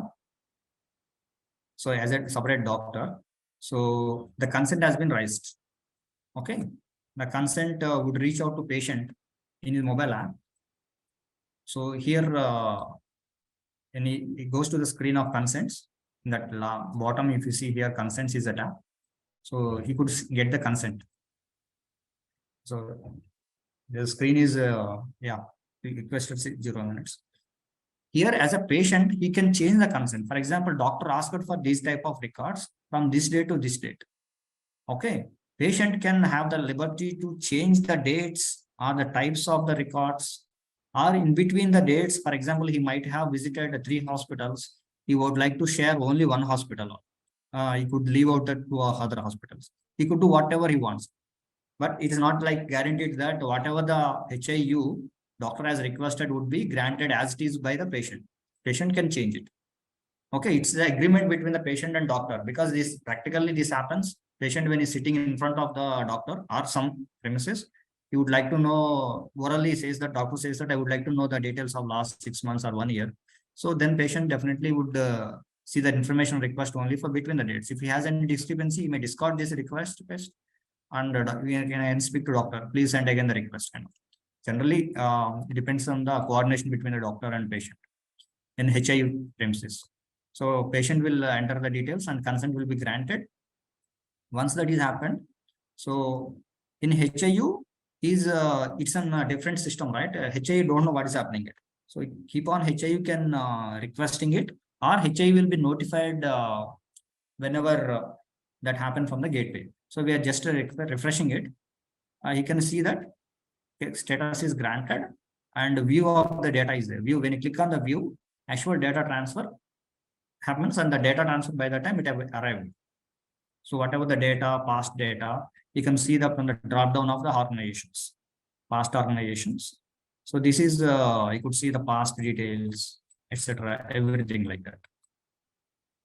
So he could here again he could revoke the consent granted 1 minute ago. He could just wanted to delete the consent patient. So if he deletes the consent has been revoked. So if the consent has been revoked, it's a duty of HIU to disable it. Here earlier there is an option to view the data, so it has been disabled. So doctor cannot see it. So the later scrubbing the data out of HIU database, it's all the backend work that has to be done. So anyway, the doctor cannot see the data. This is a whole flow. So any questions in the theoretical part before we jump into these? So as we are getting late in the sir, hello sir, this is Ramakrishna. So is there any time span for on discovery response? Time spent. Time spent. And time in sense in which API level? Discover. In discovery, we're first calling. Yeah. So when we are doing a discovery, so gateway will respond to repository. So we will immediately respond back. There is no time limit. Okay. It's an immediately we will get back to the database and see these verifiable data IDs there or not. So quickly, for example, we can have our own whatever say our own logic for that. So our logic in a sense, first you may go with an ABA address. ABA address is unique, right? Yes. So you can search in our database with ABA address. So definitely if ABA address is there, definitely we'll get more that this patient is already there in our database. And other verifiability, if you want to cross check also. So Venkat Sudarshan here. So this actually is the user initiated linking, right? Correct.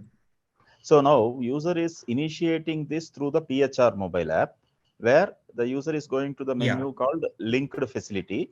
And then in the top search bar, the user is searching the hospital name, correct? Correct. Yes. Now all the hospitals are connected through the bridge, which is given to the HRP, right? Yes.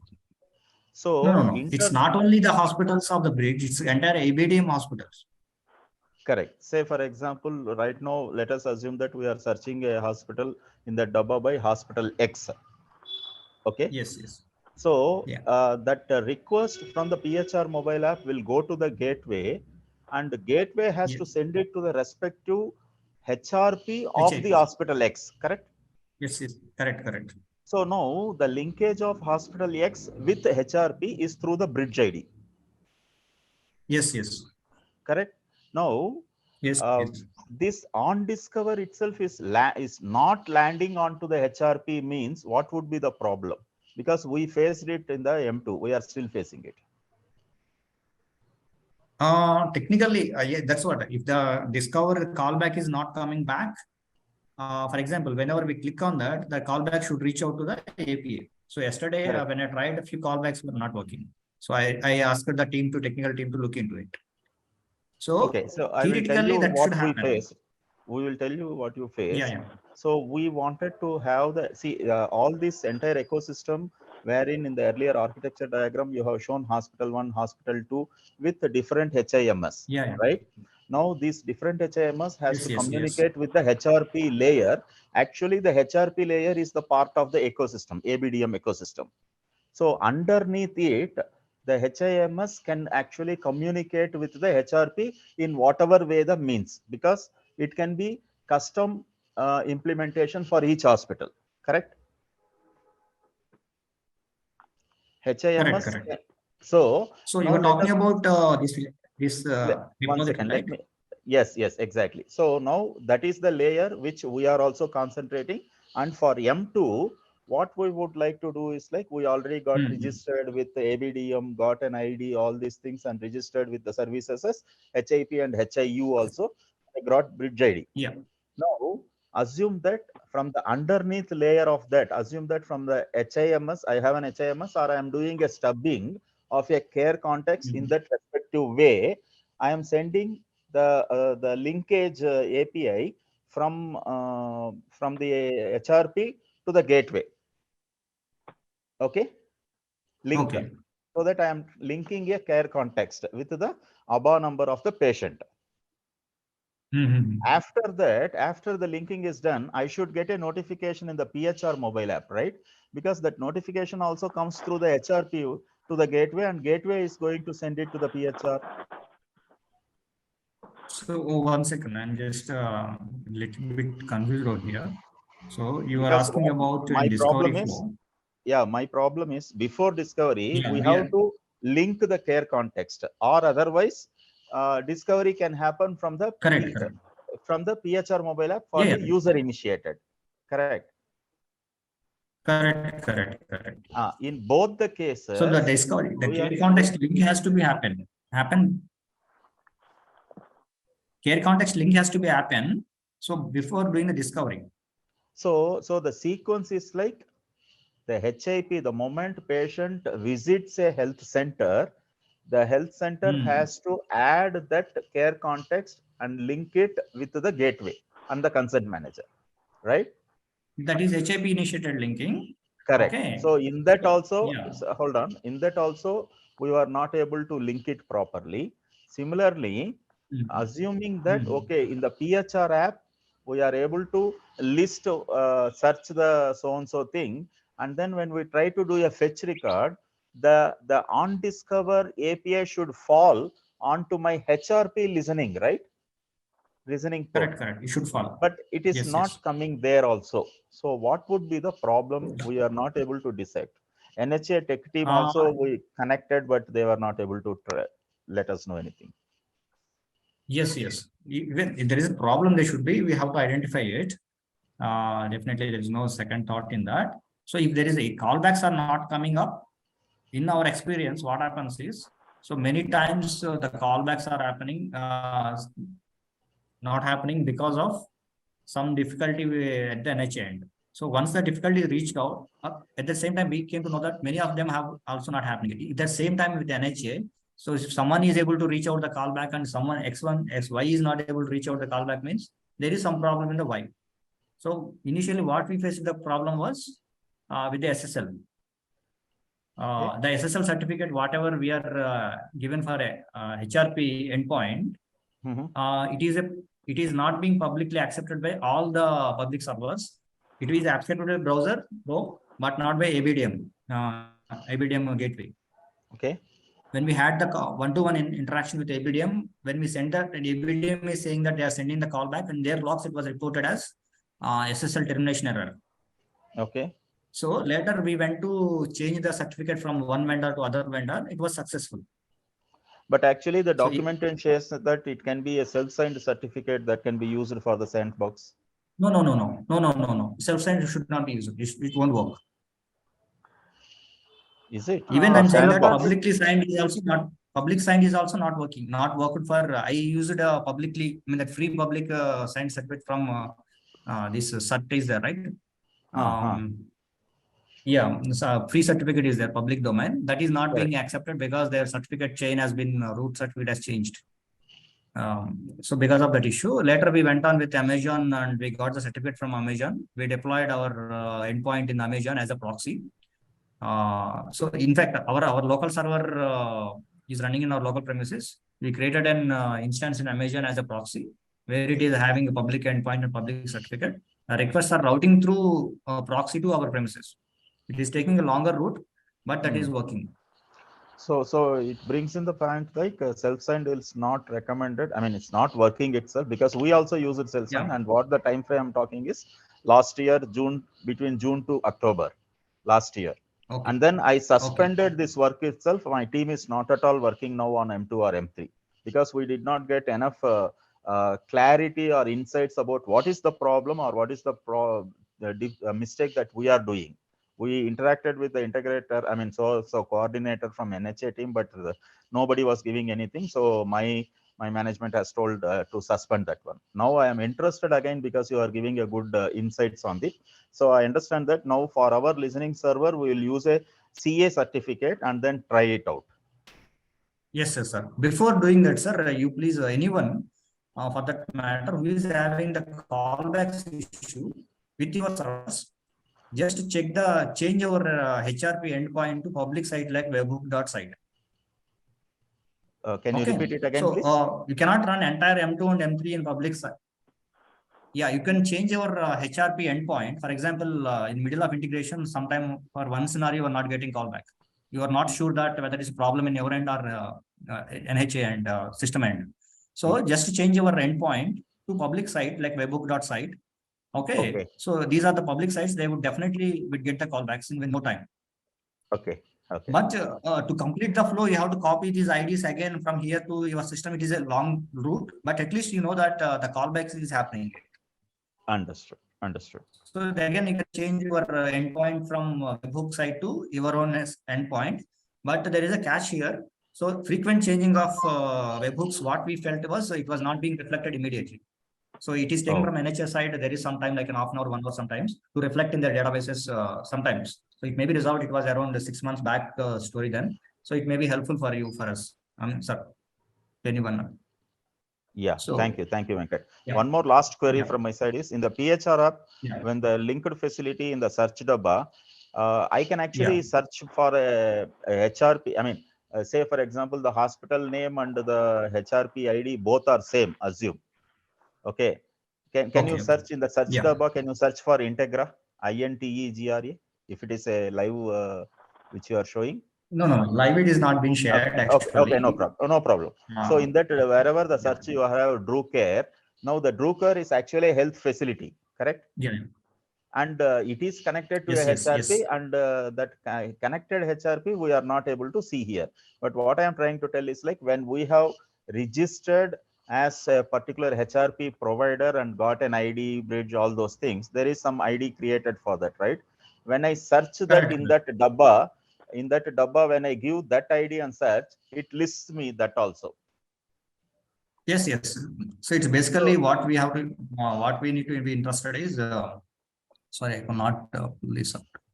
So the IDs, what we are getting used to create the HIP ID and HIP details. So that, 1 second, I could not move this. I'll show that. Is there any way we can tab like, yeah.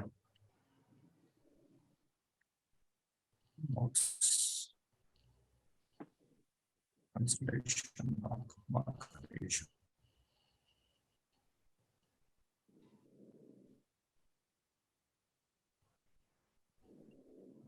Yeah. So here, sometimes we can we query, right? So this is an ID, HIP ID, so that we created and Brookare Hospital 1. So this is the name that's being searched out there. No, but if I search by that IP HIP-1, again that Brookare-HIP-1 is getting displayed properly. Correct. Actually, I did not try for fuzzy search, but I tried with the first name search only. Okay.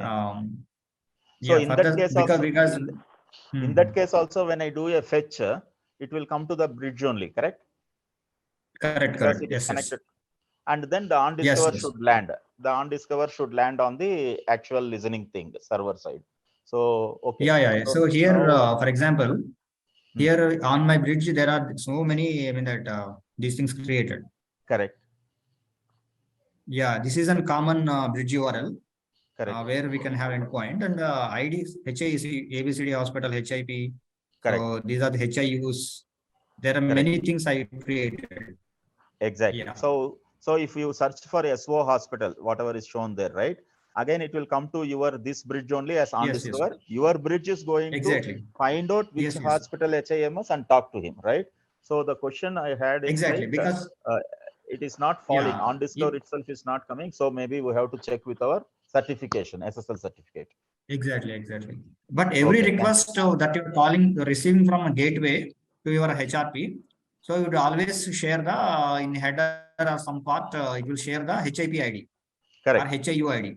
Correct. In our database, we may be having multi-tenant, you can differentiate it. Understood. That I am aware of. Yeah, thank you, Venkat. I'll check with the certificate side and then try it out during this weekend. If not, again, I will try to reach out to the NHA team, support at NHA. Yeah. Venkat, here Nitesh. Venkat, sir. I am asking about how to use the digital health locker in PHR app.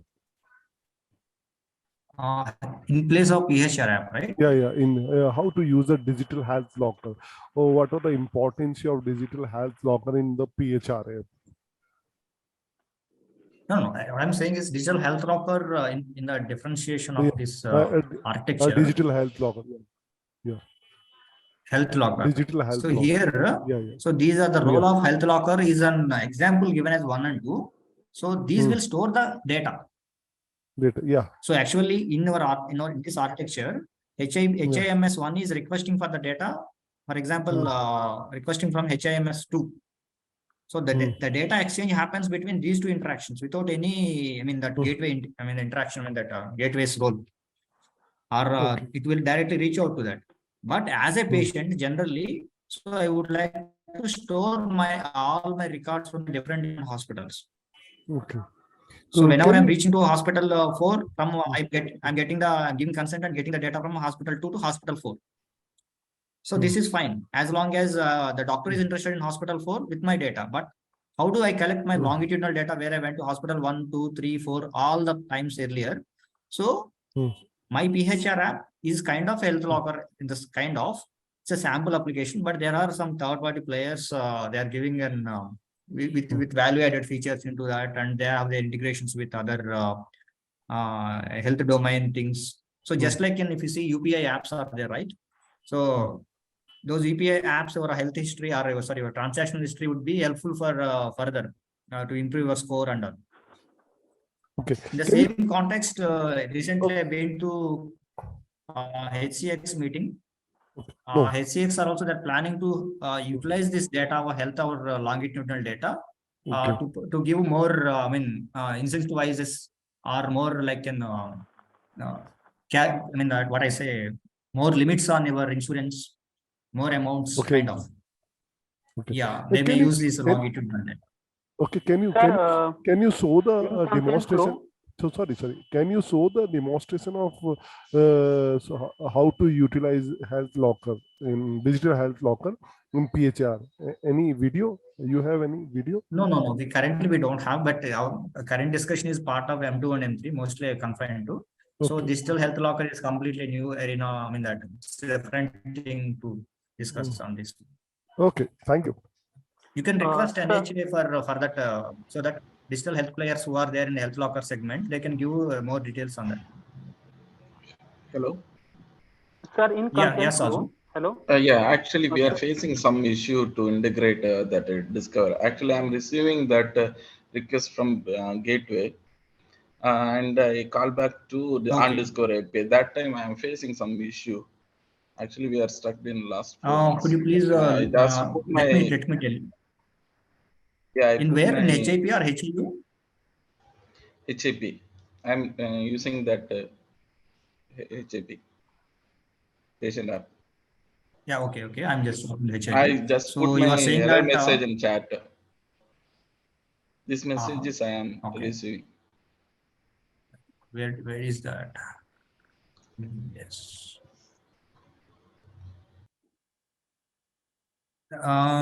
Response or request ID. It is null or empty.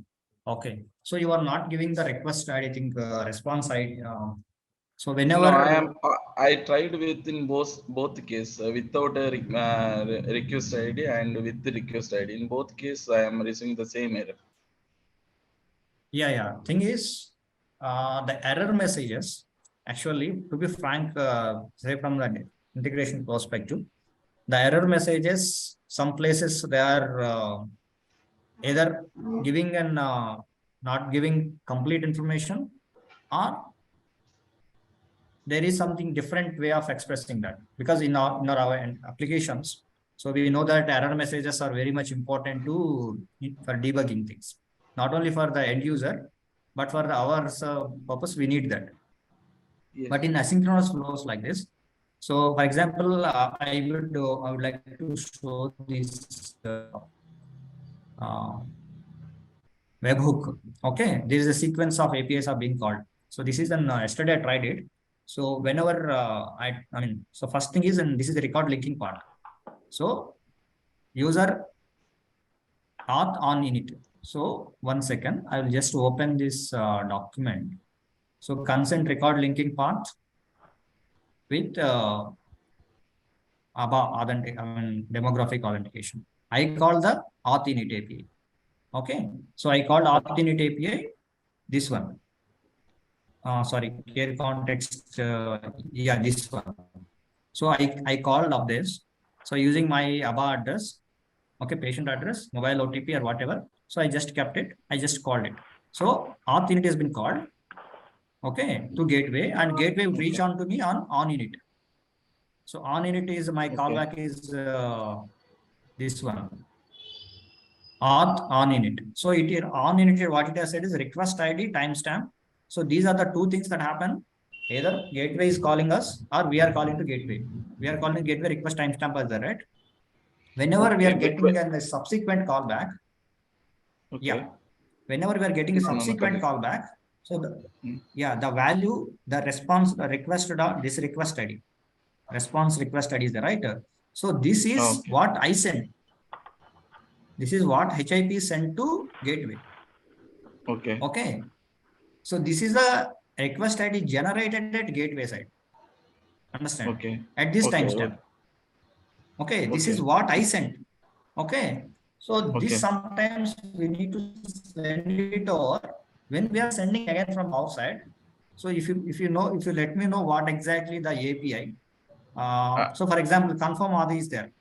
In confirm auth, I need to put the timestamp, right? Transaction ID. The transaction ID I have to copy it from here.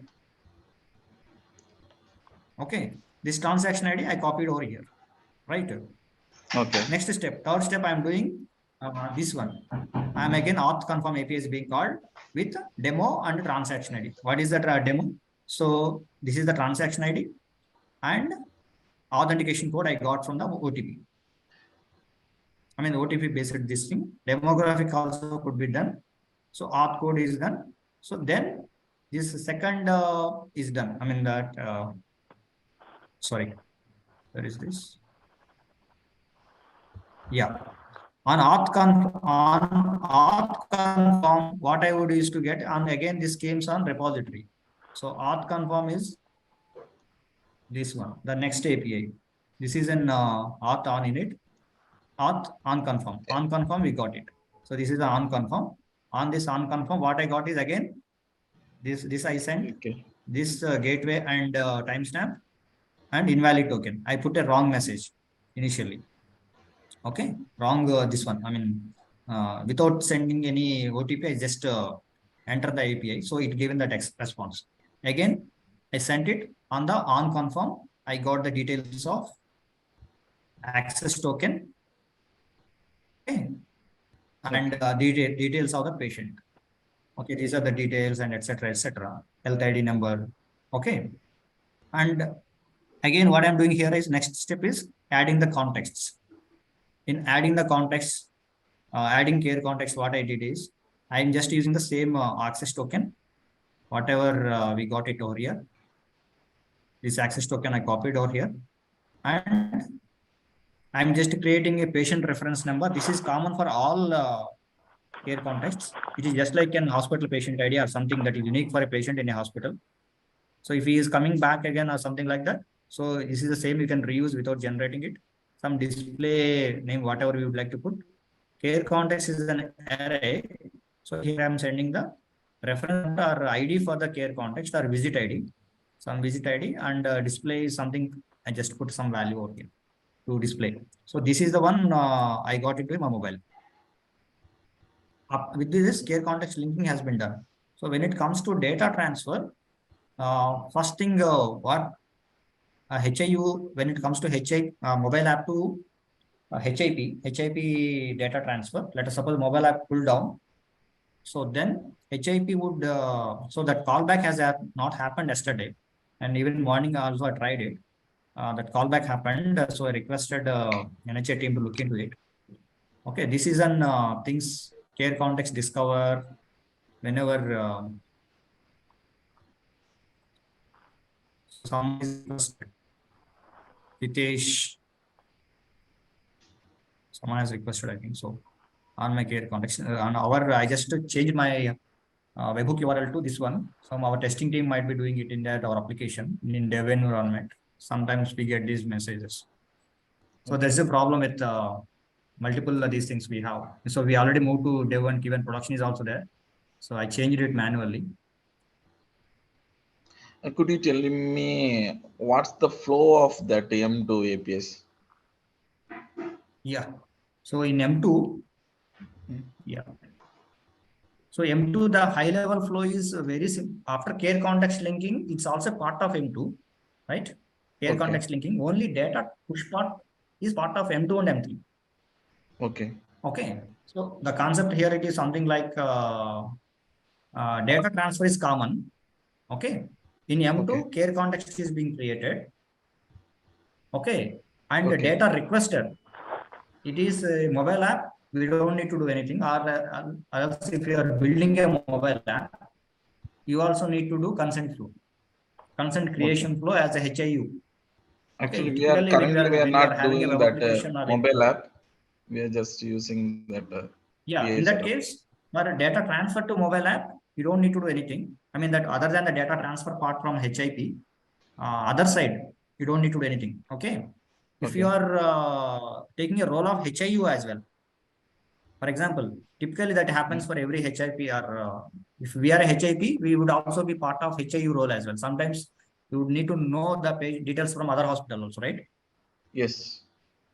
Yeah, then the flow actually starts from the data transfer flow. In that case, starts from the mobile, HIU. Okay. So in HIU, so it seems like in its M3, in the data transfer part, M2 and M3 both are interlinked. Its complete flow happens between M2 and M3. So only care context linking is isolated to M2. Okay. Okay. Clear? Okay. Yeah. So when it comes to data transfer, both are there, HIU. So in HIU, what happens is initially, so we would go and request a health information HIU repository. On HIU2, it will go to gateway. So you see in that gateway, there is an /CM is there. Actually, we are calling gateway. So there is a naming convention in the gateway APIs. If CM is involved, means there is some actual end user is being involved. Consent manager. Consent manager always involves when the end user will be in the role of that actor. Okay, in this flow. So in, for example, I did not try out this. So consent initiation will happen. This is a consent flow. Okay, in consent initiation, so patient, sorry. Sir, in consent flow, when we fetch consent artifact, then what is the artifact, sir? That's what the artifacts is nothing but the care context details. That's it. Okay, sir. But when we fetch artifact, we did not get any callback response on my URL. But we get 200 OK accepted. So in the time of actually it took us for a few months to develop this M2 and M3 and completely. So yeah, NHA team is also here. I'm sorry if there's anything wrong. The thing is, sometimes as a constant development at the time last year even, many things were changing on. So because this is the first time we're developing it. So NHA side also they are developing things and they're changing it. So some APIs are being added, those being informed in the dev forum. So some APIs are being changed in frequent intervals. Sometimes the APIs are down and callbacks are not happening. As I said, if callback is consistently not at all happening for all the APIs, there is some problem in the gateway and your gateway endpoint. Okay. Second thing to check that, just try out with the webhook.site first and confirm that if callback is coming to webhook.site for the particular scenario, it is not coming to your actual endpoint. Then there is a problem in the it could be SSL or could be some proxy issues or network delays. It could be anything. Okay. Okay, sir. Third thing is, second thing is, if that is not the case, sir, is it required to call the consent fetch artifact URL? One second. I will open this HIU. Okay. So in HIU flow, so where we are, one second. Yeah, this is the first thing where we do the consent init, right? So whenever you are calling HIU is initting gateway outside that the right side of it is it will call the patient, it will notify the patient app and consent and all. But gateway immediately informs that so this consent has been acknowledged. Request, this is request ID being generated for that. So this is a request ID. This is an it is a primary key like that. So you can use you have to store it in our database because after this flow, the flow is stopped. After this is synchronous, right? The synchronous flow is stopped after this. So we don't know patient when he will respond. Okay. He may be responded. Even the patient is sitting in front of doctor. His mobile app don't have a network connection properly in the room. So, or he may be having a app issues. We don't know when that patient accepts it, right? So meantime, the doctor may say that please wait outside or sometime like that if he wants definitely the data.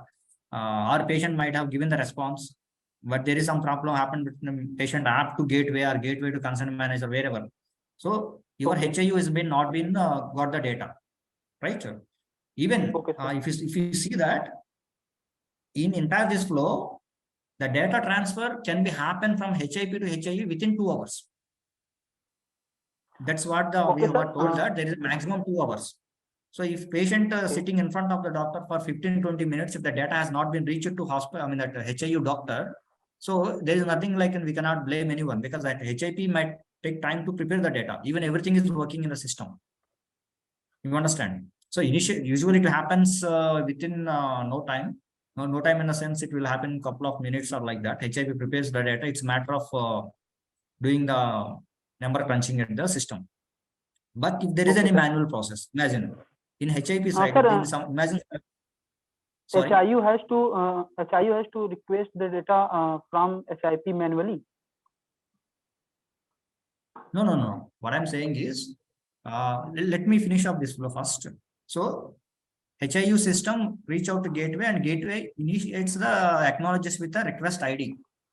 Okay, it's not the data. It is saying that we have taken our consideration. This is an ID created for you. For future references, you can use this consent request ID. Okay. Okay, sir. And after that, gateway will notify the repository HIU whenever patient accepts it. The time we don't know. Okay, the patient may take 2 hours to accept, or that may happen. Okay, it will send the consent IDs. Okay, the consent IDs would be an array.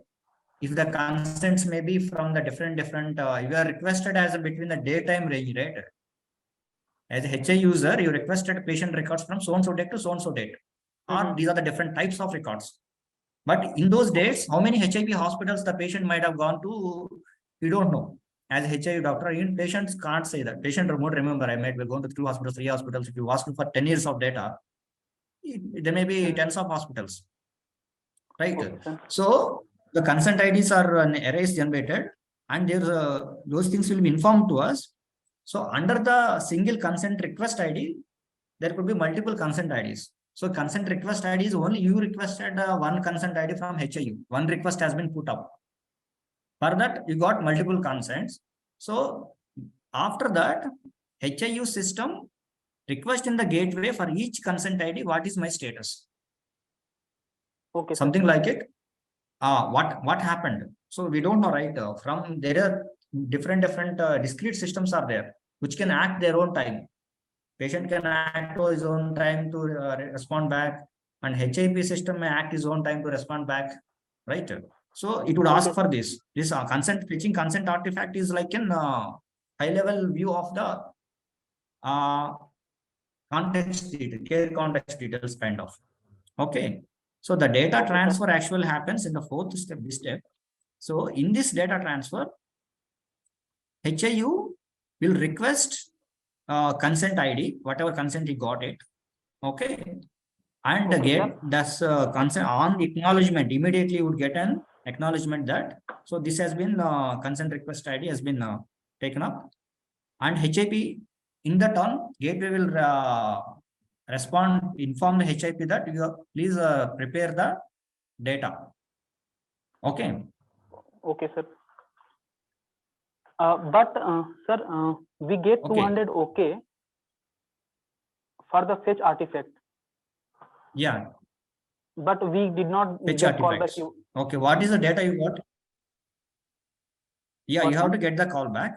Then only in the callback only you would get in the callback only you will only know that care context details, etc. Okay, sir. Sir, it is required to call fetch artifact, or we can skip this in the point? Yeah, wait. I just I'm going to try it out. So, ma'am, shall I try out the APIs, or do we have some time for that? For consent artifacts and all. Actually, data flow and all, I may not know that. So, please, or else I will focus on some time for the encryption part. So it's already delayed. So I'm sorry, we cannot cover everything in the same session. Venkat, I think we should encryption. Hello, Venkat. I think we have already crossed. So maybe we can continue. Yes.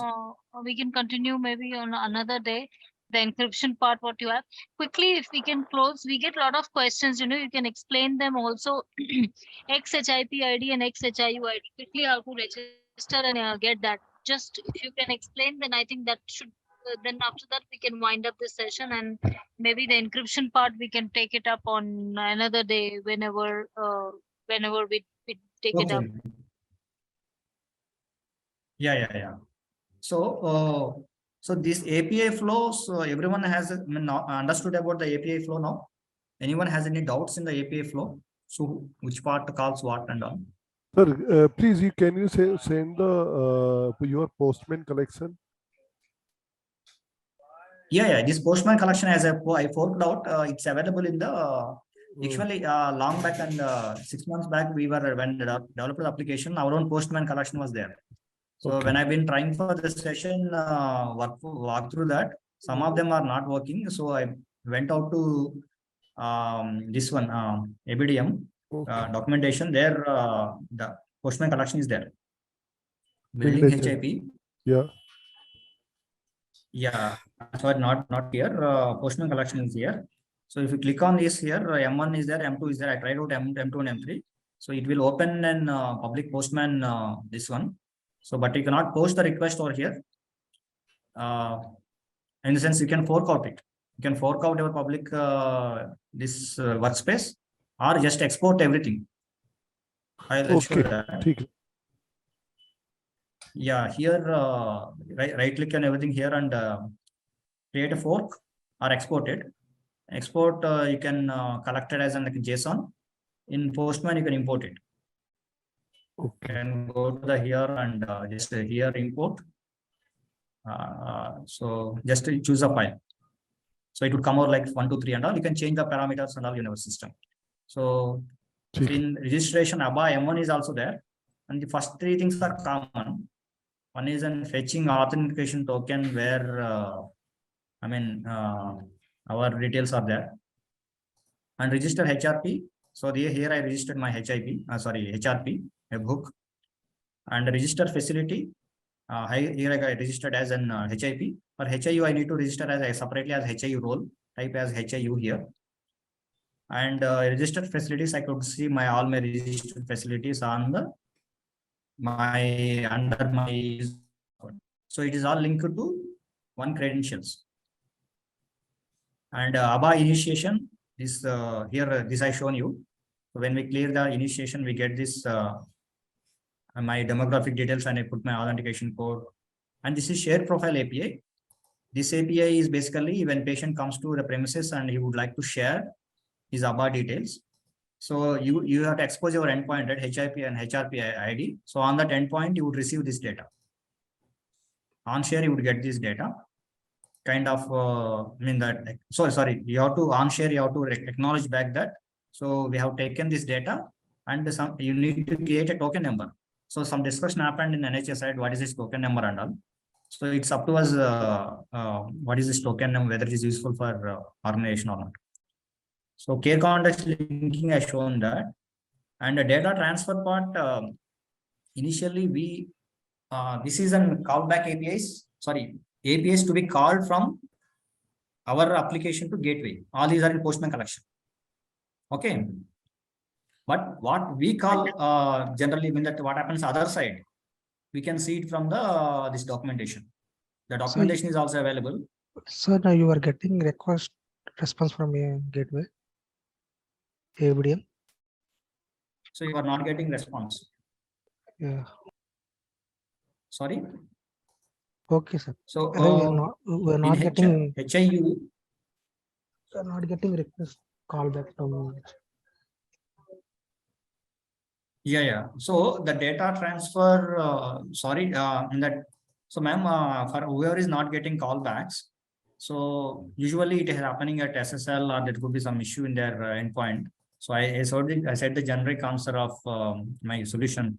Create a webhook as an HRP endpoint and try out the scenario again. First of all, try out with your.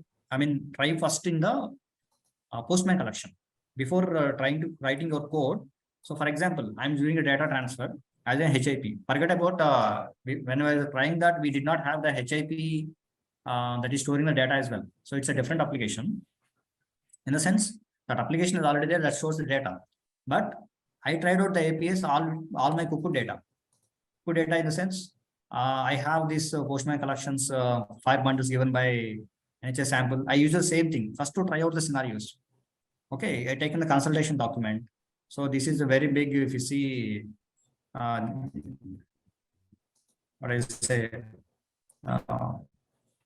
very big length of that because of it's see, this is a sample payload, and there is an attachment is also there. So that attachment is very big. That because it's in binary data that is converted to base 64 format. So it is very big. So what I do generally is for trying out Postman, I use some utilities on internet. So where I could minify the JSON, first of all, remove all white spaces, and also this one, what I say, we have to escape it, because when we are putting this data in the these APIs for data transfer, So while doing encryption also, I have that encryption software manually doing encryption and decryption. I'm just keeping over here, just like an consultation doc. So if you are doing a small code that do manually this removing the white spaces and trimming out the and escaping it, that is fine. But when we're trying Postman, imagine we don't have any software out there. So instead of asking the tech team to do that, again, what I did is just 1 second. Status untitled one. I'll quickly wrap it in 5 minutes. Yeah, this is a file bundle what I was tried yesterday. Status.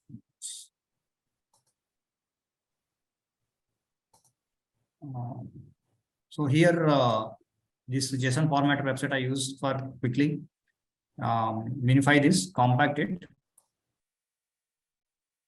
And after that, I used this JSON escape website where we can replace the strings so that I can copy paste them into the Postman. In Postman, here when we are transferring the data, I have this whole collection where I just quickly show that in the data transfer part, initially we get an HIP will get a notification from the gateway saying that so-and-so ready for the data transfer. So in data transfer part, on request, you will just acknowledge it. In the data transfer call push URL, so we just give the page numbers, transaction ID that we get from the callback, and content here, the encrypted content we put it, and checksum. It is we thought it is giving us error when we got error, but it is not an mandatory thing. When we given any value, it is working. But it is best to give some checks. Even we tried that. Care context reference, again the care context ID. And the key material, this I will explain in the next session where we do the data transfer. And after that, when the data transfer is done, we will inform the HIP side also will inform that gateway that it has done the data transfer. So and so patient IDs that he has sent, and so and so consent IDs, so and so transaction IDs. He has sent the data transfer. He would say that from HIU side also, once he received the data and decrypted it, HIU will also notify the gateway that okay, he has received the data transfer, because this data transfer has happened between HIP and HIU without any, I mean that gateway said that you have to transfer the data to HIP, and HIP transfer the data asynchronously to HIU. So both will inform gateway that so we got the data transferred successfully. One side, sender side and receiver side as well.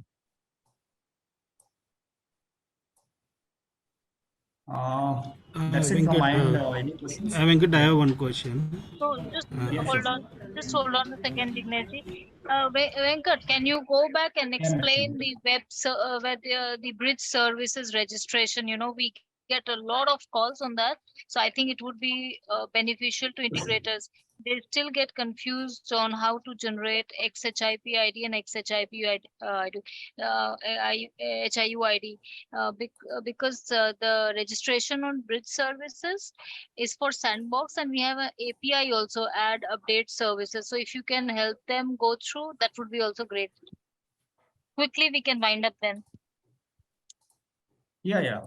So this call, I mean, first in the Postman collection itself, where we have this first registration and authentication is there. So fetch authentication token. This is the first one where we get the token. The token with the Postman scripts, it will be stored under authentication token. You need not do it for every other call. It is stored under session.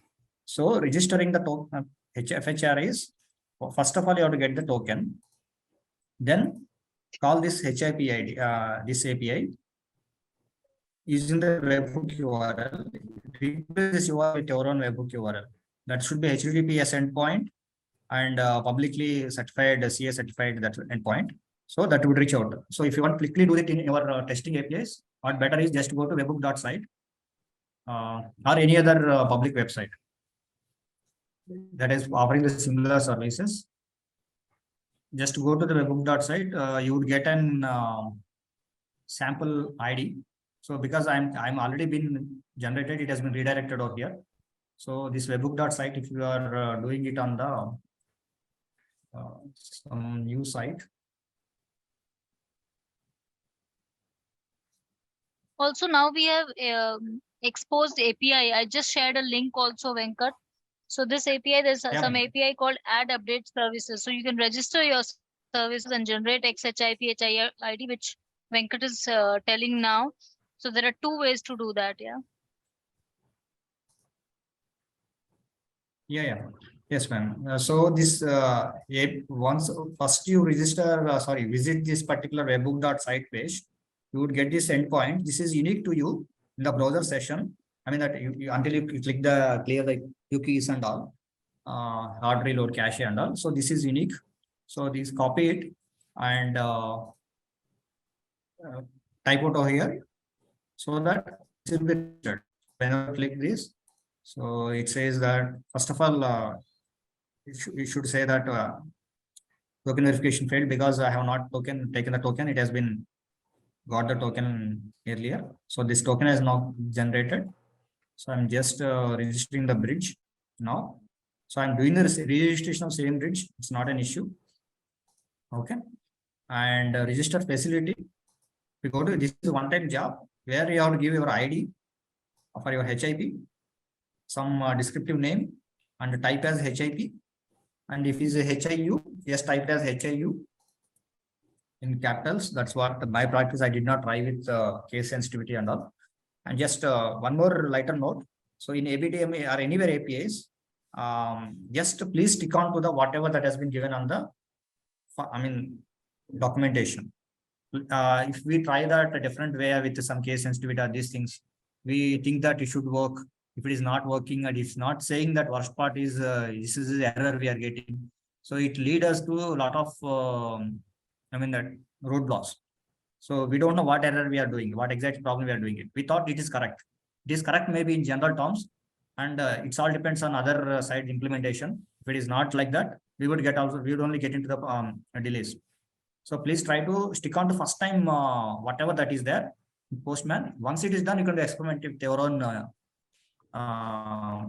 conventions or naming conventions you would like to follow. This is a alias that you need to give some alias, some string code for that. So Drucker HIP1, this is an HIP or it's any name you can give it. HIU, for example, I'm trying out Drucker Hospital 1 because the same hospital wants to be in role of HIU as well as HIP. So I'm not going to change it. Drucker H1. So I'm just sending it.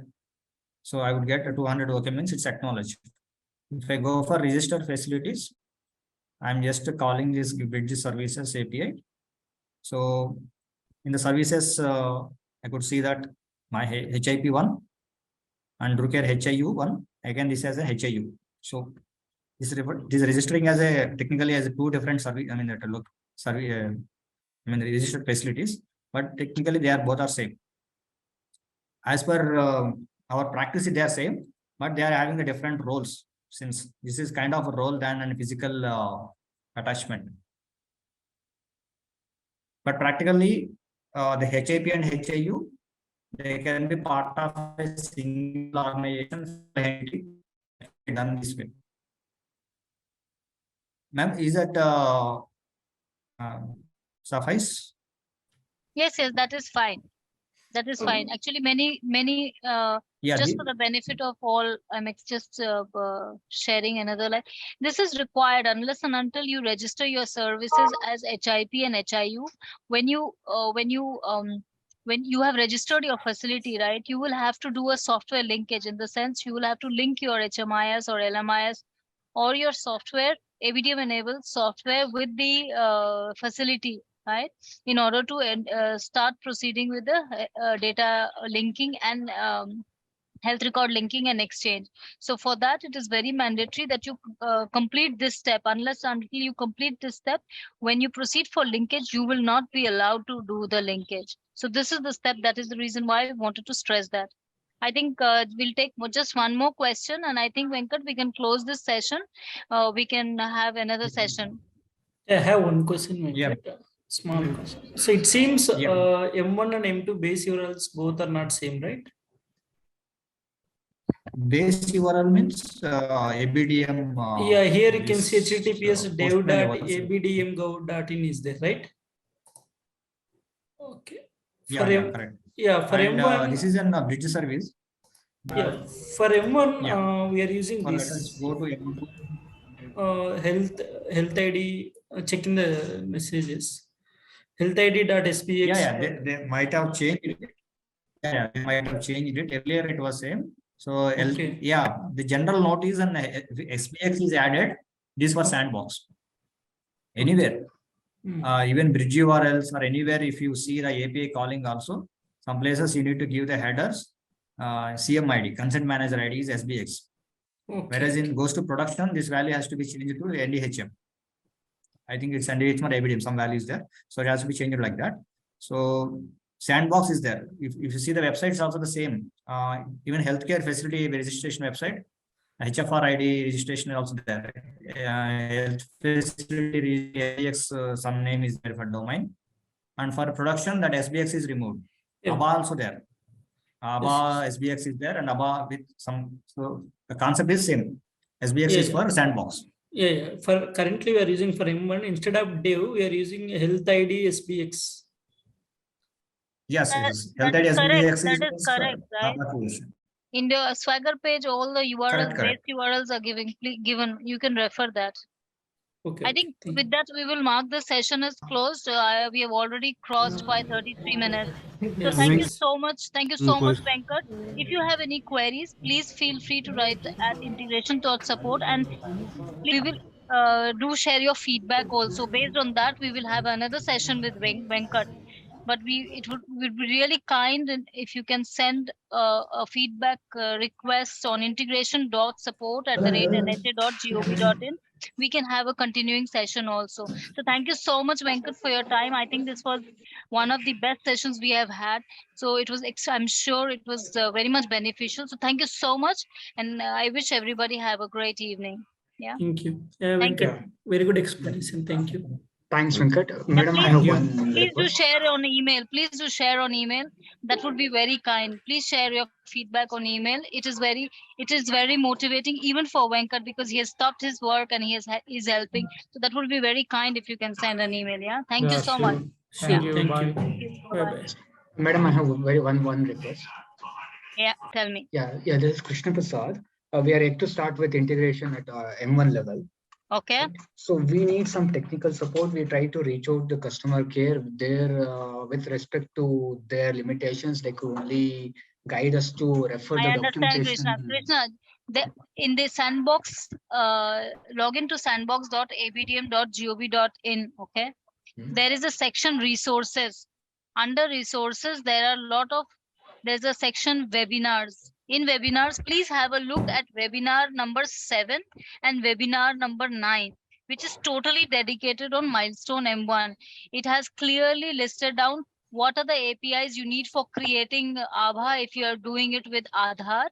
It also deals what are the APIs being called for verification of Abha via various methods, Aadhaar or biometric, so please do have a look. Despite that, if you face problem, please feel free to write at integration.support@nha.gov.in. And I see that some of the integrators have said that they have not received responses. So it is we ensure there's a prompt response given. Resolution might not be given at the same day, but the prompt response is certainly shared. Just in case if somebody has not received, it's possible that there's a miss because we receive hundreds of emails. So please do not hesitate to send us a gentle reminder. That would be helpful for us also. Yeah. Sure. So thank you so much. Thank you so much. Thank you again, Venkat. Bye-bye.